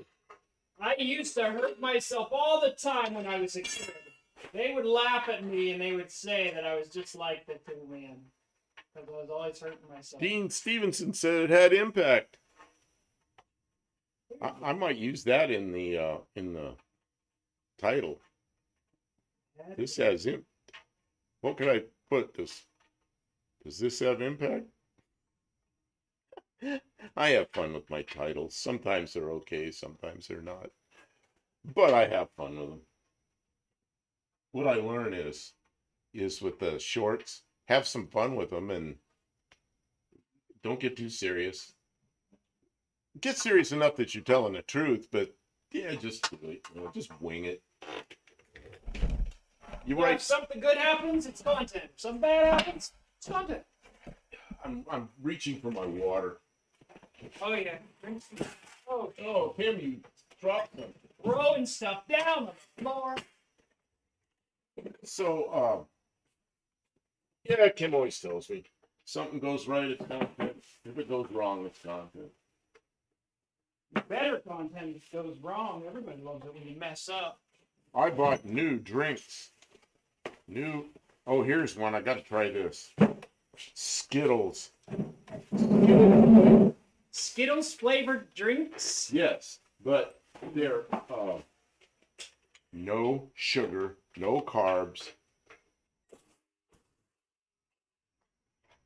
So what do you Sorry.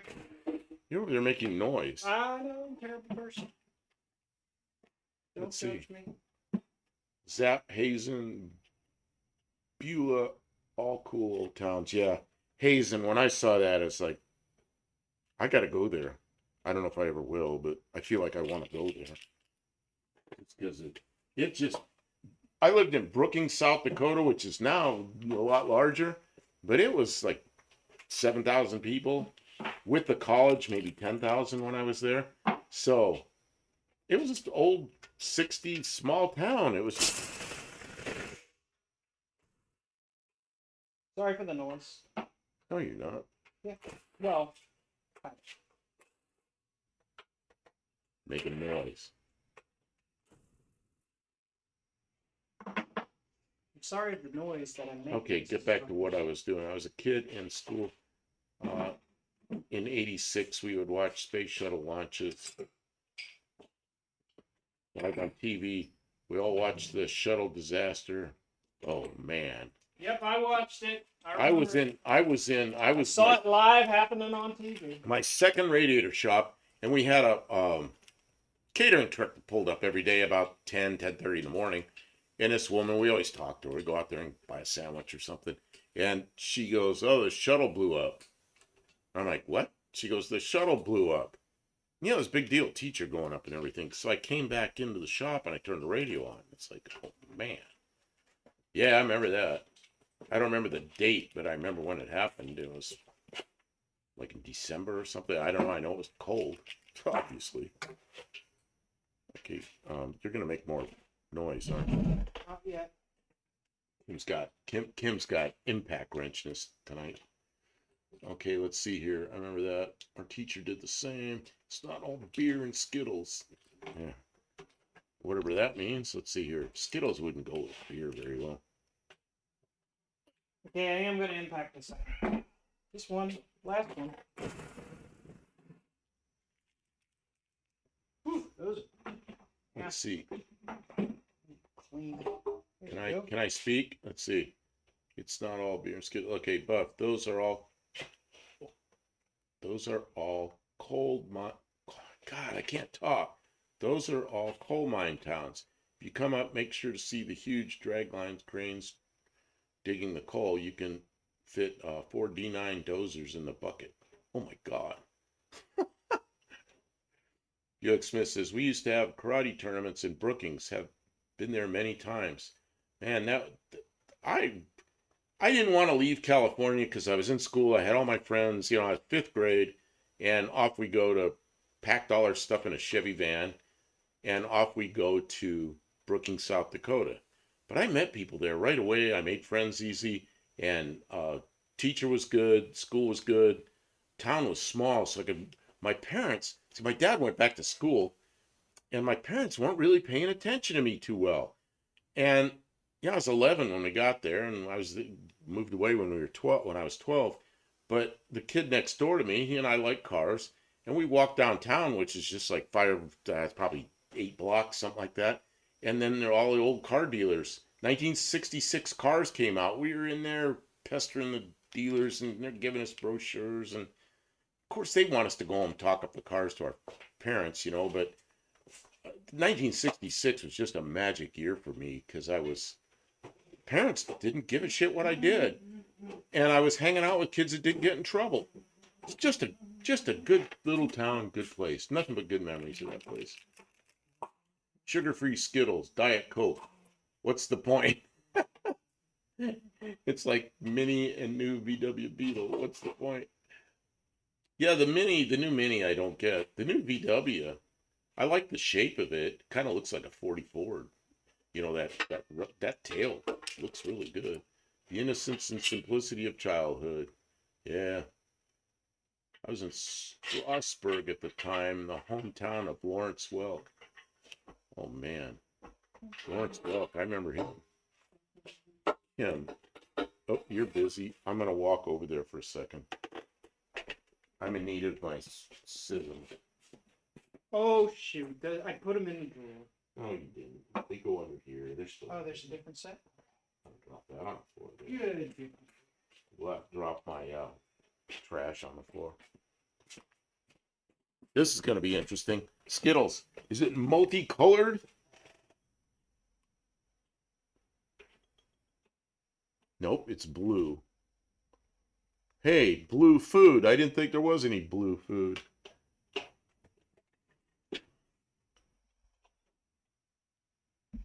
Blue food. There's no blue food. Naturally blue.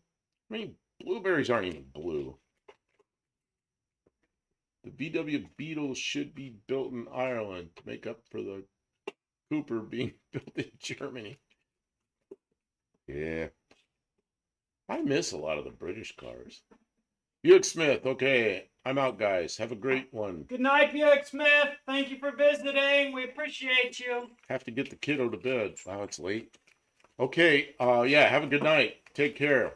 And good talking to you about the small towns out there.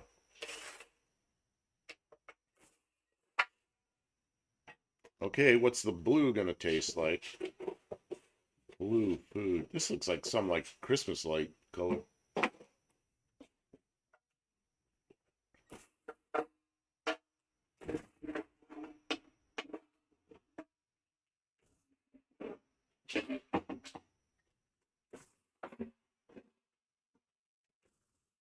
More noise.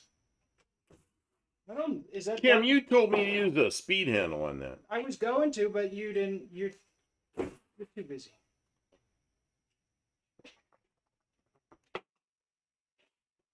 Okay, I didn't understand the Skittles.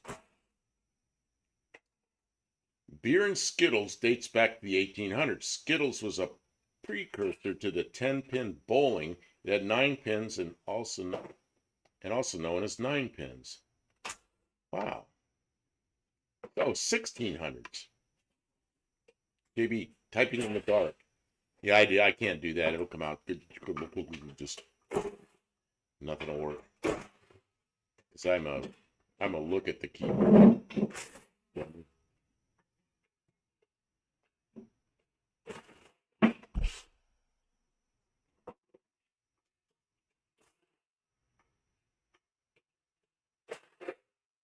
I don't think this is making a ton of noise, is it?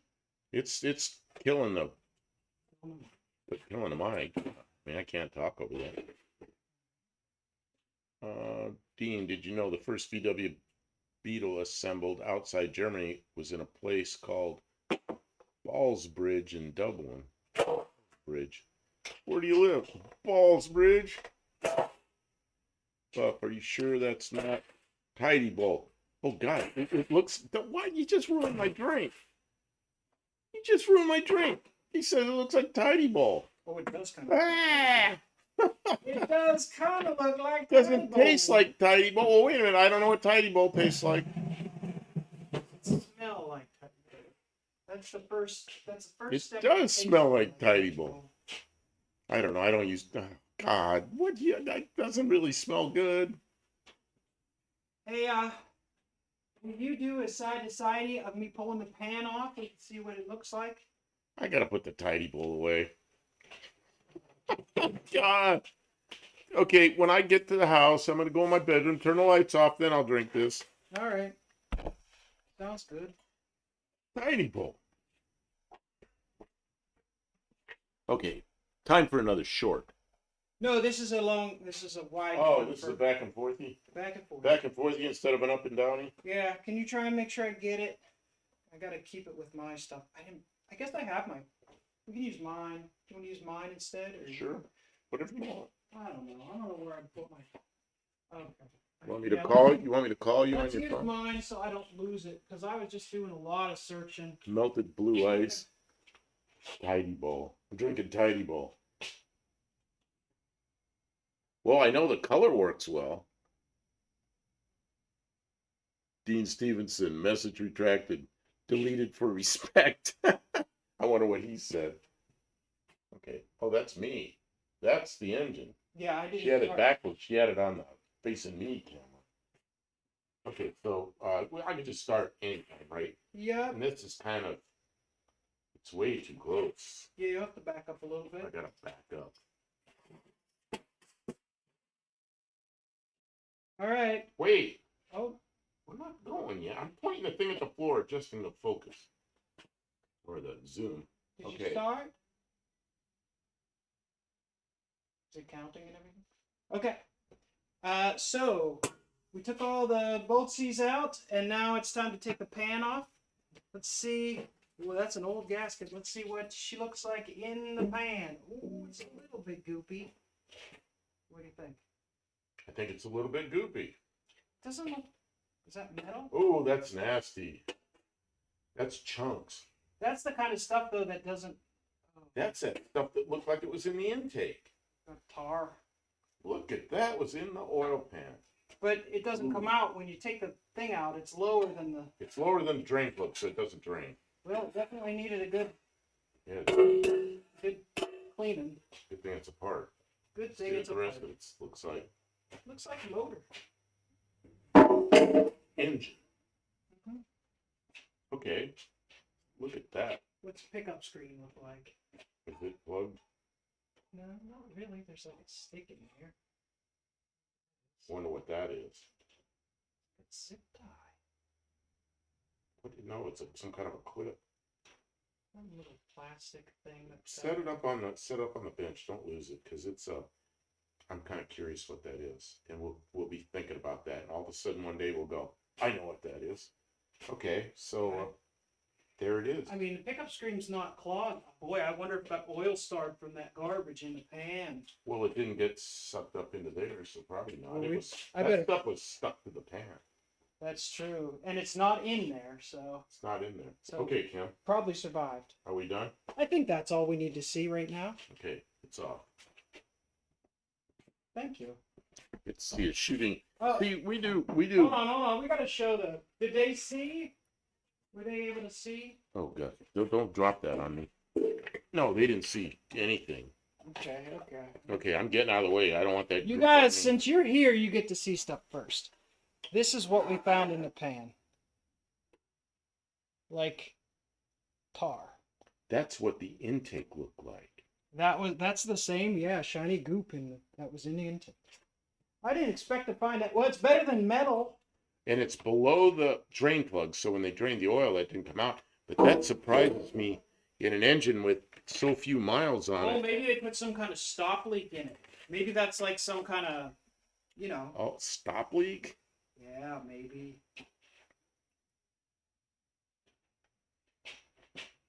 Irish comedian told the joke. Not sure what joke that is. JB says it's tasty. This is tasty? This toilet bowl cleaner or the what's in the oil pan? Man, that's nasty. A nice looking crank. Crankshaft looks lovely. My crank's better. That sounds bad, doesn't it? Because Yes. my crank was modified and lightened, which I wasn't really happy about, but it seems to work fine. It works great. It's lovely. I have a rather unusual slant.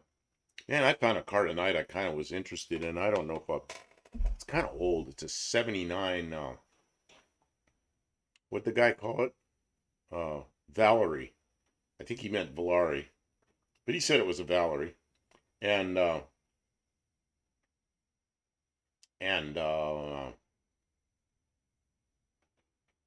Dean deleted it. Tommy Hanlon said it wasn't funny. So, 79 Valerie, that's a Valari, but it's got a Super 6 in it, which is why I was kind of interested in. It's That's a car I wouldn't mind having. It's not as nice and new as a 2016 Mazda, but I don't know. I'm just looking around. I'm looking at everything. I don't think I'll be able to replace the Mazda. I don't think they're going to pay me off. I don't think the payoff's going to be enough to buy an equal car. And so I don't know. I may just put the money into the, like a really good set of tires for the Valiant, and get the, just finish the Valiant up enough that I can just get in and drive it like a normal car. And it's almost that point now.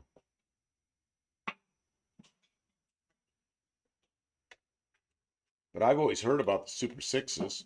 And Kim has a Super 6 intake now that she got from Professor P. Professor P.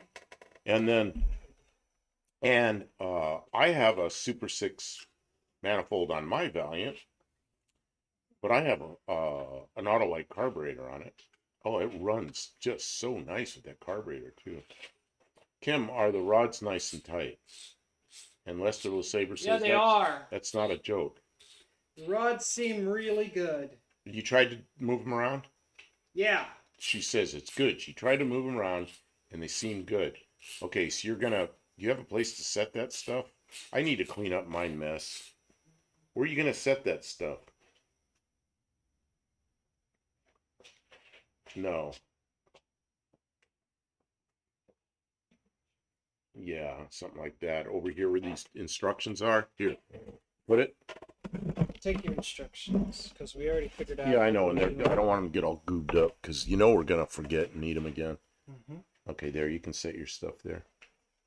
But try to set it. They're numbered, aren't they? They had numbers stamped on them.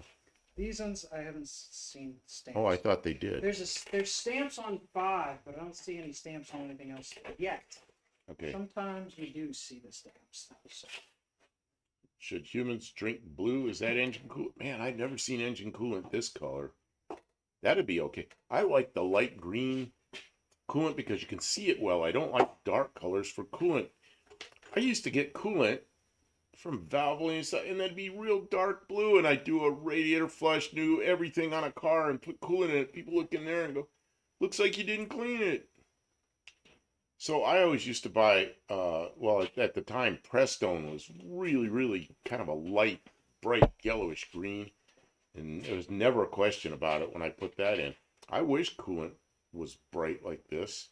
I guess some of it now is still bright green. But I like it when I look in the radiator and see something that looks clean.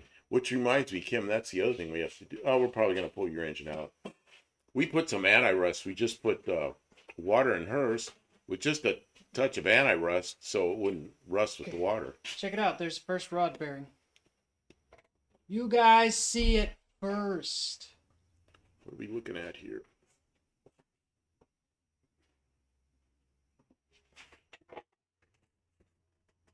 I'm trying to get this so you can see it. I don't know. They can't see it well the way I'm holding it. I'm going to have to goob my hands up, that's all.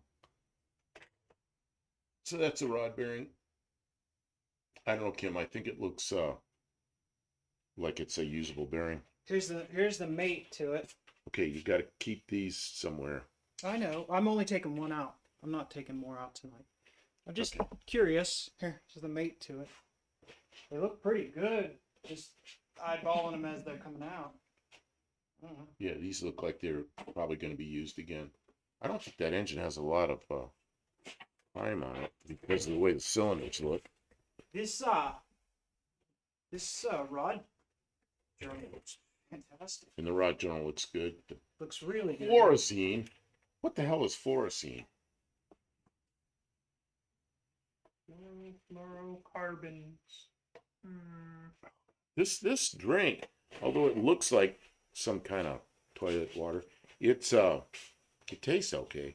Just tastes like sweetened, flavored, silly water. I don't know. I just bought it because I go up to the store, this little store. It's not the closest one, but it's like a local store. They've got a lot of off-brand kind of things, and I found these up there, and they're just over $1. Yeah, ethylene glycol. Yeah, ethylene glycol was what all antifreeze was for years, and now they got all these different Asian, and I have special Asian coolant for the Mazda, and I don't have a Mazda. Maybe we'll give that away. But maybe we'll have to buy an Asian You car. guys want Asian coolant? Who wants it? We'll give it to. We'll So, mail it. well, to maybe you will have a contest. Well, you know, you send somebody Asian coolant and have an Asian car. That's pretty cool. But if you're Tony, you send somebody in New Zealand cheese that's half eaten. He ate some of the cheese and it was open, and I sent it to somebody as a prize. And I thought it was in New Zealand. I mean, that better be airmail.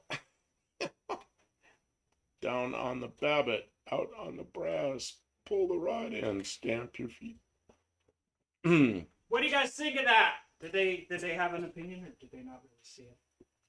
Blacklight fluorescent dye that's used in tracer in plumbing leaks. Fluorescent. Dean, what's the stuff they use on, we used to call it in the Air Force NDI, non-destructive inspection, and they used to do a dye penetrant, and they'd spray the stuff on and then wipe it off, put something else. I don't know. I don't remember the whole process because I wasn't an NDI guy. And then they take a black light over it. Man, if there was a crack, that stuff would show up bright green. And it was a dye penetrant, but I don't know what that's just what they called it, but I don't know what the chemical was. What the heck? Worked quite well. I stepped on I pissed off a stink bug. You pissed off a stink bug. Yeah, now it friggin' stinks. Why'd you step on a stink bug? He And shouldn't have been standing. And now he stinks? Did you step on him or just piss him off? Just pissed him off. Oh, so he's like spraying stink.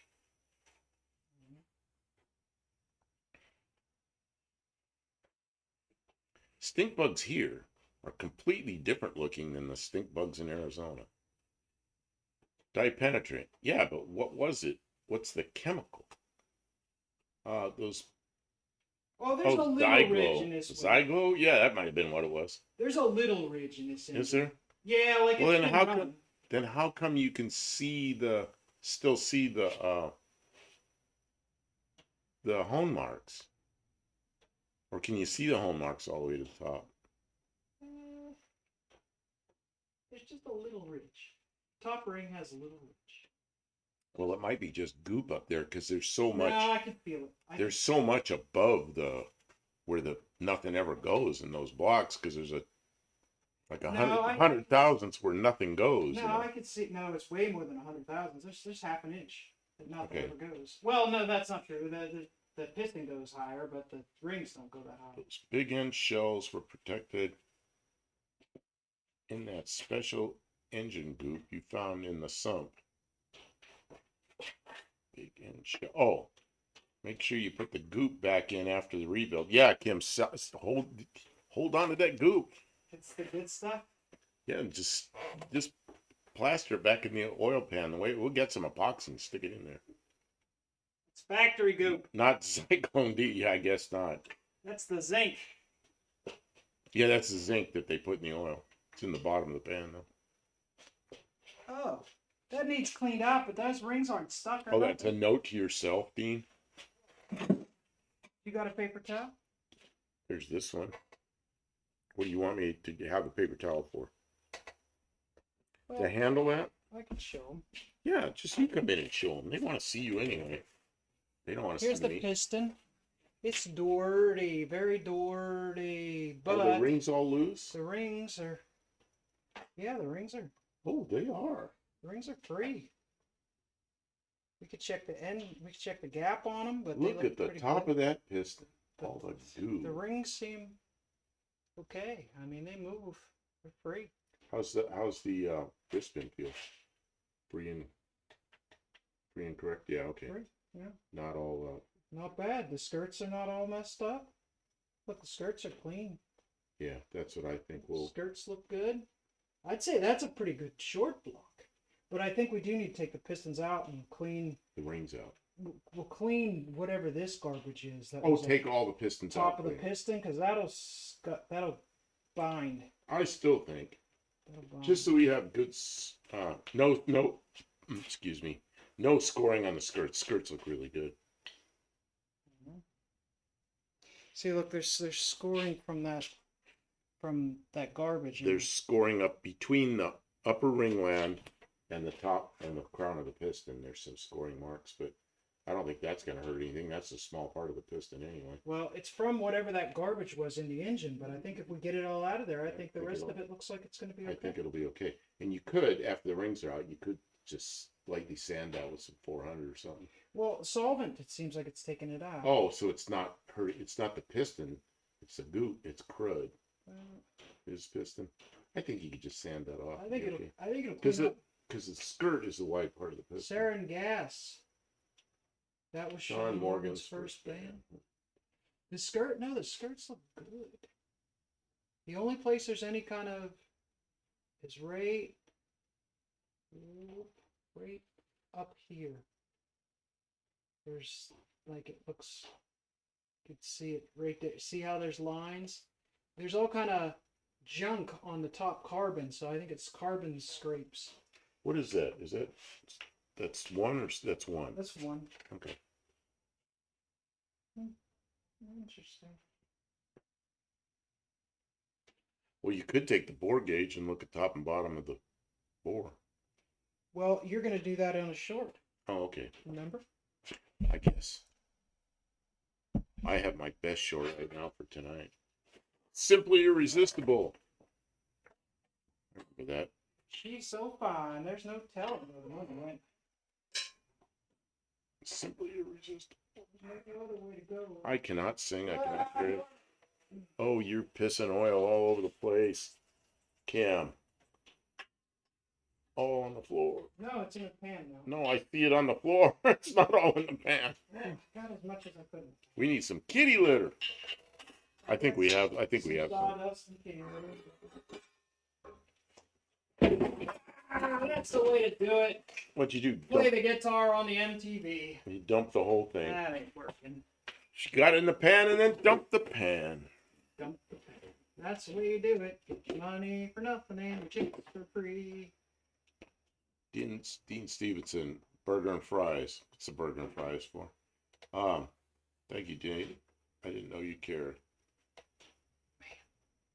So is that what you eat in Ireland? Burger and fry?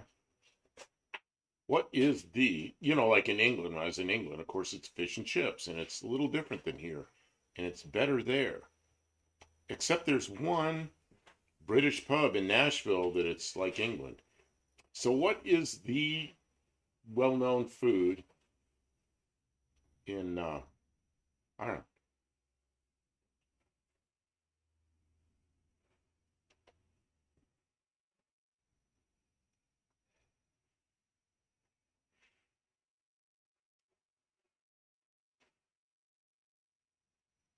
You're wiping. Oh shoot, it's midnight already. It's tomorrow. No, wait a minute, it's never tomorrow.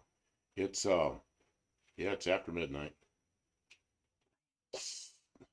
Fish and chips is popular.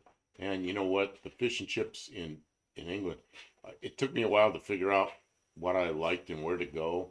But fish and chips, and then I also had burgers in the pubs, and it was not expensive. And we were on a per diem there that was giving us a lot of money. So I learned how to make money on my per diem because I didn't spend. I mean, if you went to restaurants 3 meals a day, you could spend the entire per diem, but you kind of had to try, And I made money on my per diem. I just turn in my expense report and get a bunch of per diem money. And it was, and I ate fine, Bangers and mash. Okay, what is bangers and mash? Steamed pudding. I don't know what any of those things are. I don't know what bangers and mash. What would be mash is what you make whiskey out of. I got a feeling it's a different. And kippers. Isn't kippers like cut up fish? Or that's kippered. That's the way they cut up fish sometimes, I think. I don't know. You know what? I wonder if they stopped boring. If they stopped boring? They stopped boring when they got 40 over, and there was still a little bit of ridge at the top. I don't think so. I see it. Today we had genuine Come on. Today we had genuine Irish Southern fried chicken and chips. Huh. Sausage and mashed potatoes. Oh, that's mash. It's mashed potatoes. Oh, that's really good, but I can't eat that. I can eat sausage. Oh yeah, bangers. That makes sense. The sausages. I can eat all the sausage I want as long as it isn't real sweet. You know, some sausage has a lot of sugar in it, but I can eat that. But mashed potatoes, no more. Sad. Man, I love mashed potatoes. Hey, Dougster, what do I do with that potato? I guess I'll. Plant it. Oh yeah, that's right. We were gonna plant it, and make more potatoes. Uh, Bangers, mashed sausage, and mashed potatoes with gravy. Oh man. Tell me, the bangers and mash is an English phrase. You guys are great. Thanks for hanging out with us. Oh, Lester Saber, I didn't say hello to you tonight. He's been here helping. I saw KJ Kylie come in, but I don't know if I said hello. I'm Lester, sorry, everybody. We've been really distracted. Lester's been part of your help. We've been working a lot tonight. Toad in the hole when I was in England. Okay. You got to tell me what that is. I was in England. Don't know what that is.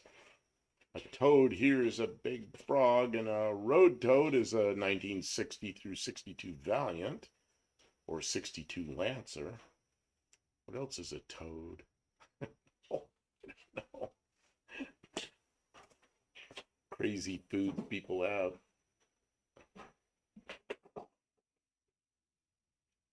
Do whatever you want with it. Lots of people have their potatoes for breakfast. Yeah, you know what we're going to do? I think what we decided to do is we're going to let it start to grow its little things, and then we're going to plant it and make a bunch of new potatoes. You can't eat that potato.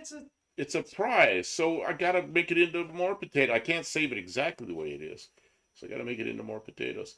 United Kingdom, Republic of Ireland, and some regions of North America, kippers are most commonly eaten for breakfast. In the United Kingdom, kippers, along with other preserves, smoked or salted. So what are they? Are they fish? KJ Kylie, sorry. KJ Kylie, sorry for what? Sorry. Another English dish. Fish such as the bloater and buckling were also once commonly enjoyed as a high tea or supper treat, most popular with Ireland and urban working class population before World War II. Dougster is our New World food defender. Yes, descendants of Bud the Spud. I like it, Kim and Bud. Yeah, descendants, that's right. We're going to have descendants of Bud the Spud. Mm-hmm. I don't remember what it was. I only remember the name. Maybe someone here knows. Kippers are smoked fish. See, that's what I thought. I get here, you get little cans of kippered. They call it kipper snacks. And so I thought kippers were fish. Well, I looked it up, and kippers are the way they're prepared. And they were mostly herring. So the little cans I have of kipper snacks are kippered herring. So I have some here, and they probably are smoked. They're kind of good. Once in a while I open up a can and there's snacks, you know. I used to really like canned smoked oysters, but they all come from China now, and I just don't. Every once in a while there's one that comes from, God, it could be Ireland. I don't know, and I'll buy those, but I won't buy the Chinese one. I don't trust the Chinese foods. Might have antifreeze or something in it. Gutter oil. And the guys in China, you know, their restaurants are cooking stuff in oil. They got it in gutter oil. They got it out of the gutter from another restaurant that drained it. It's like, oh no. Don't eat in the places that use the gutter oil. Kippers are smoked fish, yeah. Man. So Kim, what are you doing? Just looking at it? Looking at it. What do you think? You want to do that bore gauge? Do the bore gauge? Yeah, I'm not going to go through the whole assembly. I'm just going to use it. I'm just going to go, this is the way you test, this is the way you check the cylinder. Well, I'm gonna and you check it top, partway down the middle, at the bottom, and you see if there's any differences. What are you doing? You're getting. Making space. For what? Cleaning things up. Oh, it's going to do it over there. Okay, but you can clean up. Yeah, it's definitely a mess. I think, guys. The other thing I like is herring in that, maybe it's sour cream or some kind of white cream. What is that? That herring and some kind of sauce. Man, is that stuff good, but that's probably full of carbs. Okay, I love creamed herring with onions. That's it. Served on Triscuits. Can't eat Triscuits anymore. Tasty.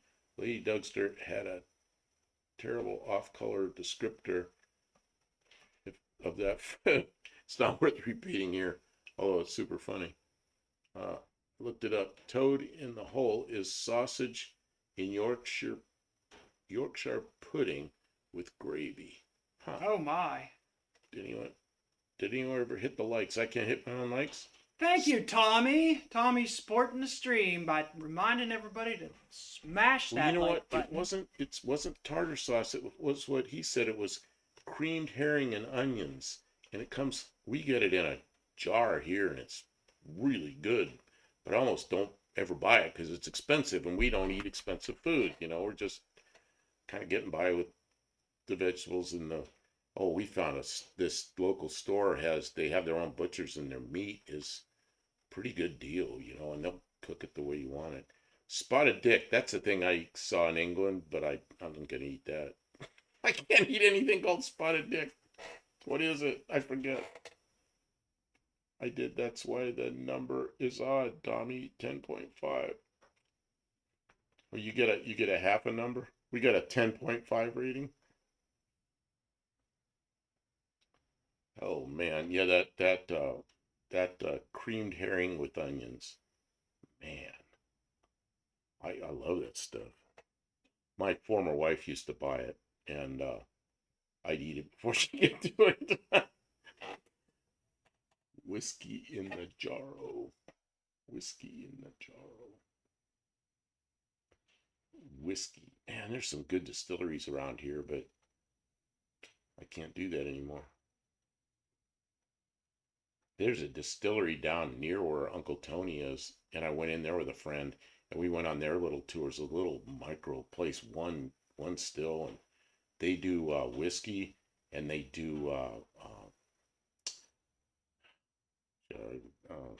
can't think of the word. What's the? I'm still gonna tell a story. I can't tell. I can't think of what this stuff is. What's the clear booze that's I messed the story. That's the other one. I messed the story all up, so it didn't matter.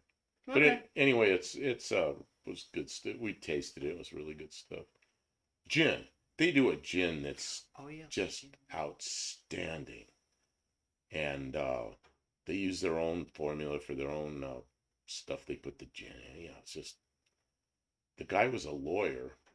And in Tennessee, they a lot of restrictions with making booze, and so he and a couple of his lawyer friends petitioned the state. Somehow they got it through the legislature and got the law passed that allowed the small distilleries to sell their whiskey and sell their gin. And so, like every county now in Tennessee, they can do that because this one guy that has this distillery, and he makes some great stuff. So once was a lawyer, now a distiller. There's a smokehouse here that makes their own creamed herring. Also, they make these whitefish snack sticks. They're unbelievable. They make the best smoked salmon too. Pricey, but worth it. And where is this? Wow. And sung by Phil. Why not? What are you doing? Like, Olive said hello. oh, I missed it. Oh, trying to wave again. I hadn't got that far. Thin Lizzy. Came from Crumlin, Dublin, just down the road from me. Started off as a paralegal. Then I got totally. This guy's actually a lawyer, so he knew how to got this law passed. It's great, Rarely do I like what legislatures do, and got sunned by the governor, and now they can make these micro distilleries can make booze in every county in Tennessee and sell it. Pretty cool. Okay, so we're gonna do a short. Yeah. We're gonna do a short live, a short on live, or you want to wind it up here pretty soon? Well, it's after midnight, and It I is. think that for the sake of everybody, we should let them go to sleep. Unless Well, they're on you the other think- side you of the think- world, you then think they Dean have. Stevenson's Then gonna they should be rush- working on the projects. Dean Stevenson's gonna rush off to sleep, or Tommy Hanlon's just waking up. No, that's true. Yes. We'll be back on Tuesday night. Big O Smokehouse. Big O's a tire place. Big O Smokehouse in Caledonia, Michigan. Their slogan is "Best you've ever had," and it's true. They smoke cheeses also. I don't know if it's. I think it's only in the Western U.S. Big O is a big chain of tire stores, but they also have a smokehouse in Caledonia, Michigan. Dougster, your assignment for Tuesday night is find some pictures, some good pictures that you have, and send them to us at buffdelcampo@gmail.com. Gmail.com? Gmail at Gmail? At gmail.com. Okay. BuffDaleCampo@gmail.com. You had it right. You've sent stuff before, so send us some stuff, Dougster, because we're going to look at some pictures. Of We'll what? have the green screen on Tuesday night. What do you want him to send pictures of? Whatever he likes to talk about. Oh. Maybe he has something from No Name Nationals. Maybe he wants to send us a picture of the smokehouse nearby that does the whitefish snack sticks. We'll talk about it if you send us pictures. Actually, we can talk about it without pictures, but it's nice to have Take pictures. pictures of creamed herring. This white Tommy, goop. poor Tommy's up all night.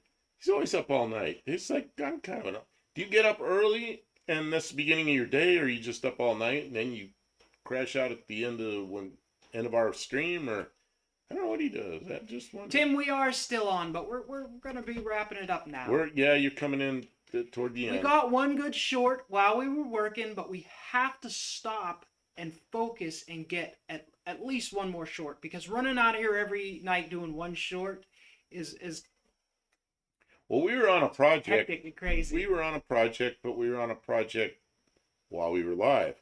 Kim was taking the oil pan off her Slant 6, and pulling one piston out and inspecting the bearing, and that's as far as we got. Can do, Buff and Kim. Oh, thanks. We will have no fear. Anybody else, welcome to send us pictures to buffdelcampo@gmail.com for Tuesday night. You can send them now, or you can send them on Tuesday and tell them you sent them. And Yeah. but thank you, Tim, for coming. Tuesday nights, I have my email right in front of me. I have a whole lot more. Our studios has a lot more gizmos and stuff we can make stuff work.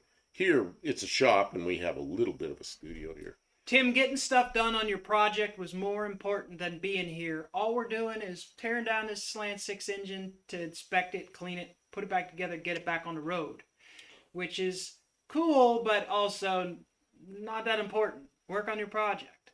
But we're here to support you. Everybody say, get her done, Tim. Lester says he has to fix his riding mower for later today. My riding mower is working great, but it's rained and rained and It's rained. supposed to not rain for the next couple rained. days. You'll get So a chance. I'm hoping tomorrow afternoon I can mow, because it's We're supposed to get grass is getting a kind of good high. week of grass growing weather coming up here, so you better get out there. So I need to do that, and then Olive says I probably up till 3 a.m. local here. So whatever you like.